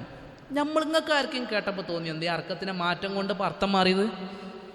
നിങ്ങളൊന്ന് ആലോചിച്ച് നിങ്ങളെ ഖുർആനോത്തിൽ എത്ര ഹറക്കത്ത് മാറുണ്ട്? പലരും നമ്മൾ കൊന്നിട്ടുണ്ടാവും, പലരും നമ്മൾ അർത്ഥം തന്നെ മാറ്റിയിട്ടുണ്ടാവും നമ്മൾ ഓത്തിൽ. ശ്രദ്ധിച്ചോതാനോ പഠിക്കാനോ കുറിച്ചുള്ള ബോധ്യം നമുക്കുണ്ടായിട്ടില്ല. റമളാനിന് ഒരുങ്ങുക എന്ന് പറയുമ്പോൾ ചില ബുദ്ധിയുള്ള പോയിന്റുകൾ എന്താ അറിയോ? റമളാന് മുമ്പ് ഓതാൻ പഠിക്കുക എന്ന് പറഞ്ഞതാണ്. മനസ്സിലായോ? നമ്മളെ നാട്ടിൽ അതിനുള്ള സംവിധാനങ്ങൾ നമ്മൾ കൊണ്ടുവരാൻ വേണ്ടി ശ്രമിക്കണം. നാട്ടിൽ നല്ല കാര്യങ്ങളായ ഉസ്താദുമാരെ കൊണ്ടുവന്നിട്ട് നമ്മളെ സമയമൊക്കെ ഒന്ന് ക്രമീകരിച്ചിട്ട് ഓല മുമ്പിലൊന്ന് പോയി ഓതിക്കൊടുക്കി. ആ ഓതിക്കൊടുക്കുമ്പോൾ കിട്ടുമ്പോൾ നമ്മളെ തെറ്റുകൾ തിരുത്തപ്പെടും. അതാണ് റമളാനിന് ഒരുങ്ങുക എന്ന് പറഞ്ഞാൽ. ഖുർആൻ ഓതുന്ന പ്രാധാന്യത്തെക്കുറിച്ച് കുറേ കേൾക്കും, ഓതാ അറിയില്ല. എന്താ കാര്യം? 40, 50, 60 വർഷമായി മരിച്ചു പോവാനായി, ഒരിതുവരെ ഖുർആൻ ഓതാൻ പഠിച്ചിട്ടില്ല. സമാധാനമാണ് അവനക്കെന്ത്? റമളാനിൽ ഞാൻ സ്ഥിരം 2, 3 ഖത്തം തീർക്കലുണ്ട്, പക്ഷെ ഖുർആൻ ഓതാൻ അറിയില്ലേന്ന്. ഭയങ്കര സമാധാനം. ഇതൊക്കെ അല്ലേ റമളാന് മുമ്പ് ഒരുങ്ങുക എന്ന് പറഞ്ഞാൽ? മനസ്സിലായാൽ മതി. അപ്പോൾ അടുത്ത റമളാന് അള്ളാഹ് തൗഫീഖ് നൽകട്ടെ, നമുക്ക് ആയുസ് നീട്ടി നൽകട്ടെ. റമളാന് മുമ്പ് ഒരുങ്ങണം. എങ്ങനെ ഒരുങ്ങണം? ഖുർആൻ ഓതാൻ പഠിച്ചൊരുങ്ങണം. മനസ്സിലായാൽ മതി. ഖുർആൻ ഓതാൻ നമുക്കറിയും എന്നുള്ളൊരു ധാരണ ആദ്യം ഉണ്ടെന്നുണ്ടെങ്കിൽ തിരുത്തിക്കളി. ഞാൻ ഇന്നെക്കുറിച്ചുള്ള ധാരണ കുറേ തിരുത്തി. ഞാൻ വിചാരിച്ചു നിങ്ങൾക്ക് ഓതാൻ അറിയുന്നതായിരുന്നു. നല്ലൊരു ഉസ്താദിന് മുമ്പിൽ കുറിച്ച് ഓതി കൊടുത്തപ്പോഴാണ് മനസ്സിലായത് എൻ്റെ അവസ്ഥ പോക്കാന്നുള്ളത്. അപ്പോൾ നമ്മളെല്ലാവരും അവസ്ഥ അങ്ങനെ തന്നെ തിരിച്ചറിയാം. ഓതി കൊടുക്കുക, തിരുത്തുക, ഒരുങ്ങുക. അള്ളാഹു സുബ്ഹാനഹു വ തആല നമുക്ക് എന്ത് ചെയ്യട്ടെ? തൗഫീഖ് നൽകി അനുഗ്രഹിക്കുമാറാണ്. അതേപോലെ തന്നെ ഈ മാസത്തിൽ ഒരു ഒരുക്കാണ് ദിക്റുകൾ കൊണ്ട് പരിശീലിപ്പിക്കുക. ദിക്റുകൾ കൊണ്ട് പരിശീലിക്കുക. എന്താ ദിക്റുകൾ കൊണ്ട് പരിശീലിക്കുക? ദിക്ർ എന്ന് പറഞ്ഞാൽ എന്താ? നമ്മളെ സംബന്ധിച്ചിടത്തോളം നമ്മളൊരു വിചാരം സുബ്ഹാനല്ലാഹ് അൽഹംദുലില്ലാഹ് ഇതൊരു കേവലം വചനങ്ങളായി മാത്രം കണ്ട് മനസ്സിലാക്കിയ ആൾക്കാരാണ്. ഞാൻ 2 പോയിന്റ് പറഞ്ഞുതരാം. ദിക്റുകൾ എന്ന് പറയുന്നത് യഥാർത്ഥത്തിൽ മാനസികമായിട്ടും ശാരീരികമായിട്ടും മാറ്റവും ഉണർച്ചയും ഉണർവും ഉണ്ടാക്കുന്നതാണ് എന്ത്? ദിക്ർ. ശ്രദ്ധിക്കണം, എൻ്റെ പോയിന്റ് ശ്രദ്ധിക്കണം. ഉദാഹരണം പറയാം. നമ്മൾ പലപ്പോഴും മനസ്സിലാക്കുക ദിക്റുകൾ ചൊല്ലിക്കഴിഞ്ഞാൽ മനസ്സിനെന്തോ സുഖം, അള്ളാഹിൻ്റെ കൂലി, അങ്ങനെ മാത്രം ചിന്തിക്കുന്ന മനുഷ്യന്മാർ. അതൊരു ഭാഗമാണ്, അത് യാതൊരു സംശയമില്ല. അള്ളാഹ് പഠിപ്പിച്ചു അലാ ബിദിക്രില്ലാഹി തത്മഇന്നുൽ ഖുലൂബ്. ഹൃദയങ്ങൾക്ക് സാന്ത്വനം എന്താണ്? അള്ളാഹിനെക്കുറിച്ചുള്ള സ്മരണകൾ കൊണ്ടാണ്. ദിക്ർ എന്ന് പറയുമ്പോൾ കവാടം വിശാലാണ്. വെറും വചനങ്ങൾ ചൊല്ലുന്ന ദിക്റുകളുണ്ട്. ഇപ്പം അള്ളാഹിനെക്കുറിച്ച് നമ്മൾ സ്മരിക്കുന്ന ഈ ചർച്ചകൾ പോലും ദിക്റാണ്. അതാ മനസ്സിലാക്കേണ്ടത്. ഏറ്റവും അഫ്ളലായ ദിക്ർ ഏതാ? മുത്തലക്കൻ മൊത്തത്തിൽ ഏറ്റവും അഫ്ളലായ ദിക്ർ ഏതാ? ലാ ഇലാഹ ഇല്ലല്ലാഹ് എന്ന് എല്ലാവരും പറയും, അതല്ല ഉത്തരം. അഫ്ളലു ദിക്രി മുത്തലക്കൻ ഖുർആൻ പാരായണമാണ്. മനസ്സിലായ നിങ്ങൾക്ക്? തൗഹീദിന്റെ വിഷയത്തിൽ അഫ്ളലു ദിക്ർ ഏതാന്ന് ചോദിച്ചു നമ്മൾ എന്ത് പറയല്? ലാ ഇലാഹ ഇല്ലല്ലാഹ് എന്ന് പറയും. രണ്ടും വ്യത്യാസമുണ്ട്. അപ്പോൾ ദിക്ർ എന്ന് പറഞ്ഞ കവാടം തന്നെ വിശാലാണ്. അതിൽ പ്രത്യേക രൂപവും ഭാവവും ഉള്ള ദിക്റുണ്ട്. അതാണ് സുബ്ഹാനല്ലാഹ്, അൽഹംദുലില്ലാഹ്, അല്ലാഹു അക്ബർ പോലത്തെ ദിക്റുകൾ. അതല്ലാതെ മുത്തലക്കൻ മൊത്തത്തിൽ അള്ളാഹിനെക്കുറിച്ചുള്ള സ്മരിക്കൽ, അള്ളാഹിനെക്കുറിച്ചുള്ള സ്മരണ, ഈ പ്രസംഗം ഇതുപോലും എന്താണ്? ദിക്റിൻ്റെ ഭാഗത്തിനാണ് പെടുത്തുക എന്നുള്ളത് മനസ്സിലാക്കുക. ചുരുക്കുമ്പോൾ ഖുർആൻ പാരായണം തന്നെയാണ് ദിക്ർ തന്നെയാണ്. ഒരു ഭാഗത്ത് ശ്രദ്ധിക്കുക. ഇനി ദിക്റുകൾ എന്ന് പ്രത്യേകം പഠിപ്പിക്കപ്പെട്ട ചില ദിക്റുകളുണ്ടല്ലോ, ചില രൂപങ്ങൾ, ലാ ഇലാഹ ഇല്ലല്ലാഹ് പോലത്തെ, സുബ്ഹാനല്ലാഹ് പോലത്തെ, അൽഹംദുലില്ലാഹ്, ഇങ്ങനത്തെ ദിക്റുകൾ ചൊല്ലുന്നത് കൊണ്ട് എന്താ ഉപകാരം? ഇത് റമളാൻ മാസത്തേക്കുള്ള ഒരുക്കെന്ന് പറയാനുള്ള കാരണം നമ്മൾ പരിശീലിച്ച് കൊണ്ടുവരാൻ വേണ്ടിയിട്ടാണ്. ശാരീരികപരമായിട്ടും മാനസികപരമായിട്ടും എന്തുണ്ട്? ദിക്റുകൾ കൊണ്ട് ഒരുക്കങ്ങളുണ്ട്. നമ്മൾ ഒരു സുബ്ഹാനല്ലാഹ്, അൽഹംദുലില്ലാഹ്, അല്ലാഹു അക്ബർ പറയുമ്പോൾ മനസ്സിനും മാറ്റമുണ്ട്, ശരീരത്തിനും മാറ്റമുണ്ട്. എന്താ ഉദാഹരണം? ഒരു ചരിത്രം പറയാം. ഫാത്തിമ റളിയല്ലാഹു അൻഹയുടെ ചരിത്രം എല്ലാവരും കേട്ട മനുഷ്യന്മാരാവുമല്ലോ. റസൂൽ സല്ലല്ലാഹു അലൈഹി വസല്ലം അരികിലേക്ക് ഫാത്തിമ റളിയല്ലാഹു അൻഹ വരുന്ന ഒരു രംഗം ചരിത്രത്തിലുണ്ട്. എന്താ വരുന്നത്? വാപ്പ എനിക്ക് എൻ്റെ കൈ ഇങ്ങനെ കാണിച്ചു കൊടുക്കുക. കയ്യിലൊക്കെ എന്ത് നിൽക്കണം? തയമ്പ് കെട്ടിയിരിക്കണം വാപ്പ. എന്താ അങ്ങോട്ട് ആവശ്യം? എന്താ? ഒരു വേലക്കാരനെ വെച്ചു കൊടുക്കണം. എന്തിനാ? ഒരു വേലക്കാരത്തിന് സഹായത്തിന് വേണ്ടിയിട്ട്. കാരണം ആയിഷ അന്നത്തെ അവസാനം വെള്ളം കോരണം, മാവ് കുഴക്കണം, കുറച്ച് കഷ്ടപ്പാടാണ്. കാരണം വീട്ടിൽ നിന്ന് പോയ മോളാണല്ലോ. അപ്പോൾ പൊന്നാര വാപ്പാൻ്റെ അടുത്ത് പോയപ്പോൾ വാപ്പ എന്താ ചെയ്തത്? ഒരു വേലക്കാരത്തിനെ വെച്ച് കൊടുത്തതാണോ ചരിത്രത്തിൽ കാണാൻ പറ്റുന്നത്? അല്ല. എന്താ പരിഹാരമായിട്ട് റസൂൽ സല്ലല്ലാഹു അലൈഹി വസല്ലം നിർദ്ദേശിച്ചു കൊടുത്തത്? മോളെ, എല്ലാ ദിവസവും നീ കിടന്നുറങ്ങുന്ന സമയത്ത് ചില ദിക്റുകൾ ചൊല്ലണം എന്ന് പറഞ്ഞു. ഏതാ? സുബ്ഹാനല്ലാഹ് 33, അൽഹംദുലില്ലാഹ് 33, അല്ലാഹു അക്ബർ 33. അങ്ങനെ ദിക്റുകൾ ചൊല്ലിയിട്ട് ഉറങ്ങാൻ പറഞ്ഞു. എന്നിട്ട് ചരിത്രത്തിൽ കാണുന്നുണ്ട്, അലി റളിയല്ലാഹു പറയാണ്, ഞങ്ങൾ ജീവിതത്തിൽ പിന്നെ എന്ത് ചെയ്തിട്ടില്ല, ഈ ദിക്റുകൾ ഒഴിവാക്കിയിട്ടില്ല. ജീവിതത്തിൻ്റെ എല്ലാ കാലഘട്ടത്തിലും ഞങ്ങൾ മരിക്കോളം ചെയ്തിരിക്കണേ ഈ ദിക്റുകൾ ഞങ്ങൾ രണ്ടാളും ചൊല്ലിയിട്ടേ കിടന്നുറങ്ങാറുണ്ടായിട്ടുള്ളൂ. എൻ്റെ ചോദ്യം, ഫാത്തിമ റളിയല്ലാഹു അൻഹ ചോദിച്ചു പോയ സാധനം എന്താ? പണിക്കാരത്തിന്. പ്രവാചകൻ സല്ലല്ലാഹു അലൈഹി വസല്ലമ കൊടുത്ത പരിഹാരം എന്താ? ദിക്ർ. ഈ ഫാത്തിമ തന്നെ പിന്നെ പണിക്കാരത്തിനെ ചോദിച്ചു പോയോ? ചരിത്രത്തിൽ കാണാൻ പറ്റുമോ? ഇല്ല. എന്താ ഇതിന് പിന്നിലെ ഹിക്മത്ത്? പണ്ഡിതന്മാർ ചർച്ച ചെയ്ത് നമുക്ക് പഠിപ്പിച്ചൊന്നു. ഒരു പറഞ്ഞതെന്ന് വെച്ചാൽ, ആ ദിക്ർ പോലും ചൊല്ലാൻ തുടങ്ങിയതോട് കൂടിയിട്ട് ആ ജോലി കൂടി ചെയ്യാനുള്ളൊരു എളുപ്പം അല്ലാഹു സുബ്ഹാനഹു വ തആല ഫാത്തിമ റളിയല്ലാഹു കൊടുത്തു. ഇതാണ് മാനസികപരമായിട്ടും ശാരീരികപരമായിട്ടും ദിക്റുകൾക്ക് സ്വാധീനമുണ്ട് എന്ന് പറഞ്ഞത്. അപ്പം ആരോഗ്യത്തോടു കൂടി ശരീരം നിൽക്കണോ? ദിക്റുകൾ പരിശീലിക്കണം. റസൂൽ സല്ലല്ലാഹു അലൈഹി വസല്ലം പഠിപ്പിച്ച അവസാന കാലഘട്ടമാകുമ്പോൾ വിശ്വാസികളെ സംബന്ധിച്ചിടത്തോളം സുബ്ഹാനല്ലാഹും അൽഹംദുലില്ലാഹ് അല്ലാഹു അക്ബർ ദിക്റുകൾ ഭക്ഷണമായി മാറുന്ന കാലഘട്ടം വരാനുണ്ട്. അന്ന് അവരെക്കുറിച്ച് ചർച്ചയിലെടുത്ത് പണ്ഡിതന്മാർ പഠിപ്പിച്ചത് എന്താ? ആ ദിക്റുകൾ ചൊല്ലിനോട് കൂടിയിട്ട് വല്ല വയറ് നിറയും. എങ്ങനെ നിറയണത്? അത് അള്ളാഹ് നിറക്കണതാണ്. മനസ്സിലായോ? അപ്പോൾ ദിക്റുകൾ ചൊല്ലുന്നതുകൊണ്ട് ശാരീരികപരമായിട്ടും മാനസികപരമായിട്ടും ഉന്മേഷം ഉണ്ട്. അതുകൊണ്ട് രാവിലെ ചൊല്ലേണ്ട ചില ദിക്റുകളുണ്ട്, അത് പഠിച്ചോളിയും ചൊല്ലിക്കോളിയും എന്ന് പറയാൻ കാരണം, രാവിലത്തെ ദിക്റാണ് ചൊല്ലി നോക്കി നിങ്ങൾ, അന്നേ ദിവസം എന്നത്തേക്കാൾ ഉണർച്ചയോടുകൂടി ജോലി ചെയ്യാൻ നമുക്ക് സാധിക്കും. ലാഭാണോ? ലാഭാണ്. അന്നേ ദിവസം തിന്മകളിൽ നിന്ന് മാറി നിൽക്കാനുള്ള തൗഫീക്ക് കിട്ടും. ലാഭാണോ? ലാഭം. അതാണ് ദിക്ർ എന്ന് പറഞ്ഞത്. അപ്പോൾ ദിക്റുകൾ പരിശീലിക്കുക. ഈ മാസമൊക്കെ ചൊല്ലി ഇങ്ങനെ ശീലിക്കുമ്പോഴാണ് ഓട്ടോമാറ്റിക്കായിട്ട് നമ്മളെന്ത് ചെയ്യുക? റമദാനിൽ ചൊല്ലുക. മനസ്സുകൊണ്ട് ചൊല്ലുന്നതിന് നല്ല പ്രതിഫലം കൂടുതലാണ്. ഒരു മനുഷ്യന് വെറുതെ സുബ്ഹാനല്ലാഹ് അൽഹംദുലില്ലാഹ് അല്ലാഹു അക്ബർ നിങ്ങൾ ചൊല്ലിയാൽ പോലും അതിനുള്ള പ്രതിഫലം ഉണ്ട് എന്നാണ് എന്ത് ചെയ്തത്? പഠിപ്പിക്കപ്പെട്ടിട്ടുള്ളത്. നമ്മൾ നിയ്യത്ത് അറിഞ്ഞ് മനസ്സറിഞ്ഞ് അർത്ഥമറിഞ്ഞ് പാരായണം ചെയ്താൽ അതിൻ്റേതായ പ്രതിഫലം ഉണ്ട്. അത് ചർച്ച ചെയ്യുക. അത് കൂടുതൽ ഏറ്റവും അഫ്ളൽ പ്രതിഫലം കൂടുതൽ അതിന് തന്നെയാണ്. പക്ഷെ ഇനി വെറുതെ സുബ്ഹാനല്ലാഹ് അൽഹംദുലില്ലാഹ് അല്ലാഹു അക്ബർ ചൊല്ലിയാൽ പോലും അതിനും എന്തുണ്ട്? പ്രതിഫലമുണ്ട് എന്ന് മനസ്സിലാക്കുക. മനസ്സിലായി ഞങ്ങൾക്ക്? അപ്പോൾ ദിക്റുകൾ വ്യാപിപ്പിക്കുക. റമദാൻ്റെ പകൽ സമയമൊക്കെ ഒന്ന് പ്ലാൻ ചെയ്ത് ദിക്റുകളൊക്കെ ചൊല്ലുക. കാരണം നമ്മൾ പലപ്പോഴും എന്ത് ചെയ്യും, ഇപ്പോൾ ഈ ഒരു അവസരം കിട്ടിക്കുക, ഇപ്പോൾ നമ്മൾ പാചകത്തിലായിരിക്കും സ്ത്രീകൾ പല തിരക്കിലേക്കാണ്, ഒരു പ്ലാനിങ് ഉണ്ടാവില്ല. രാവിലെ അവിടെ തുടങ്ങി കഴിഞ്ഞാൽ വൈകുന്നേരം നോമ്പ് മുറിക്കുന്ന സമയത്തേ ഓലെ പണി തീരുള്ളൂ. അങ്ങനത്തെ കുറേ മനുഷ്യന്മാരുണ്ട്. ശരിക്കൊന്ന് പ്ലാൻ ചെയ്യണം. ആ ചെയ്യണ കൂട്ടത്തിൽ എന്ത് ചെയ്യണം? ദിക്റുകൾക്ക് ഒരു സമയം കണ്ടെത്തണം, ചൊല്ലി ശീലിക്കണം. അങ്ങനെ ശീലിക്കാനുള്ള ഒരു ഭാഗമായി ഇതിനെ കണ്ട് ഒരുങ്ങി റമദാനിലേക്ക് പ്രവേശിക്കും. ഇൻഷാ അല്ലാഹ് ദിക്റുകൾ വർദ്ധിപ്പിക്കും. എന്തിനാ ദിക്ർ വർദ്ധിപ്പിക്കുന്നത്? ഒരുപാട് പ്രതിഫലങ്ങൾക്കപ്പുറത്ത് ശാരീരികമായിട്ടും മാനസികമായിട്ടും ഒരു തൗഫീക്ക് കിട്ടാൻ വേണ്ടിയിട്ട് എന്നൊരു ബോധ്യത്തോടു കൂടി ദിക്റുകൾ എന്ത് ചെയ്യണം? നമ്മൾ പരിശീലിക്കണം എന്നുള്ളത് എന്ത് ചെയ്യാണ്? പ്രത്യേകമായി ഈ അവസരത്തിൽ ബോധ്യപ്പെടുത്താം. പിന്നൊരു ഒരുക്കാണ് സാമ്പത്തികപരമായ ഒരുക്കം എന്ന് പറഞ്ഞത്. സാമ്പത്തികപരമായ പ്ലാനിങ് വേണം. നമ്മൾ റമദാൻ അത്യാവശ്യം കുറേ കൊടുക്കാൻ പ്ലാൻ ചെയ്തിട്ടുണ്ടാവും. പക്ഷെ കൊടുക്കാൻ പൈസ വേണ്ടേ? പൈസ എവിടുന്നാ ഉണ്ടാവുക? പൈസ ഉണ്ടാവണമെന്നുണ്ടെങ്കിൽ തൊട്ട് മുമ്പുള്ള മാസങ്ങൾ കുറച്ച് എടുത്തേക്കണേ.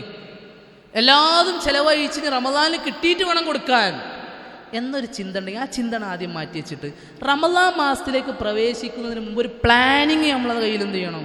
വേണം. എന്നിട്ട് റമദാനിൽ കുറച്ച് പൈസ മാറ്റി വെച്ചിട്ട് ഇന്ന ദിവസം കൊടുക്കാൻ കഴിയുമെങ്കിൽ എല്ലാ ദിവസവും സ്വതക്ക കൊടുക്കുക. ചെറുതാണെങ്കിൽ ഒരു എമൗണ്ട് മാറ്റി വെച്ചോളി.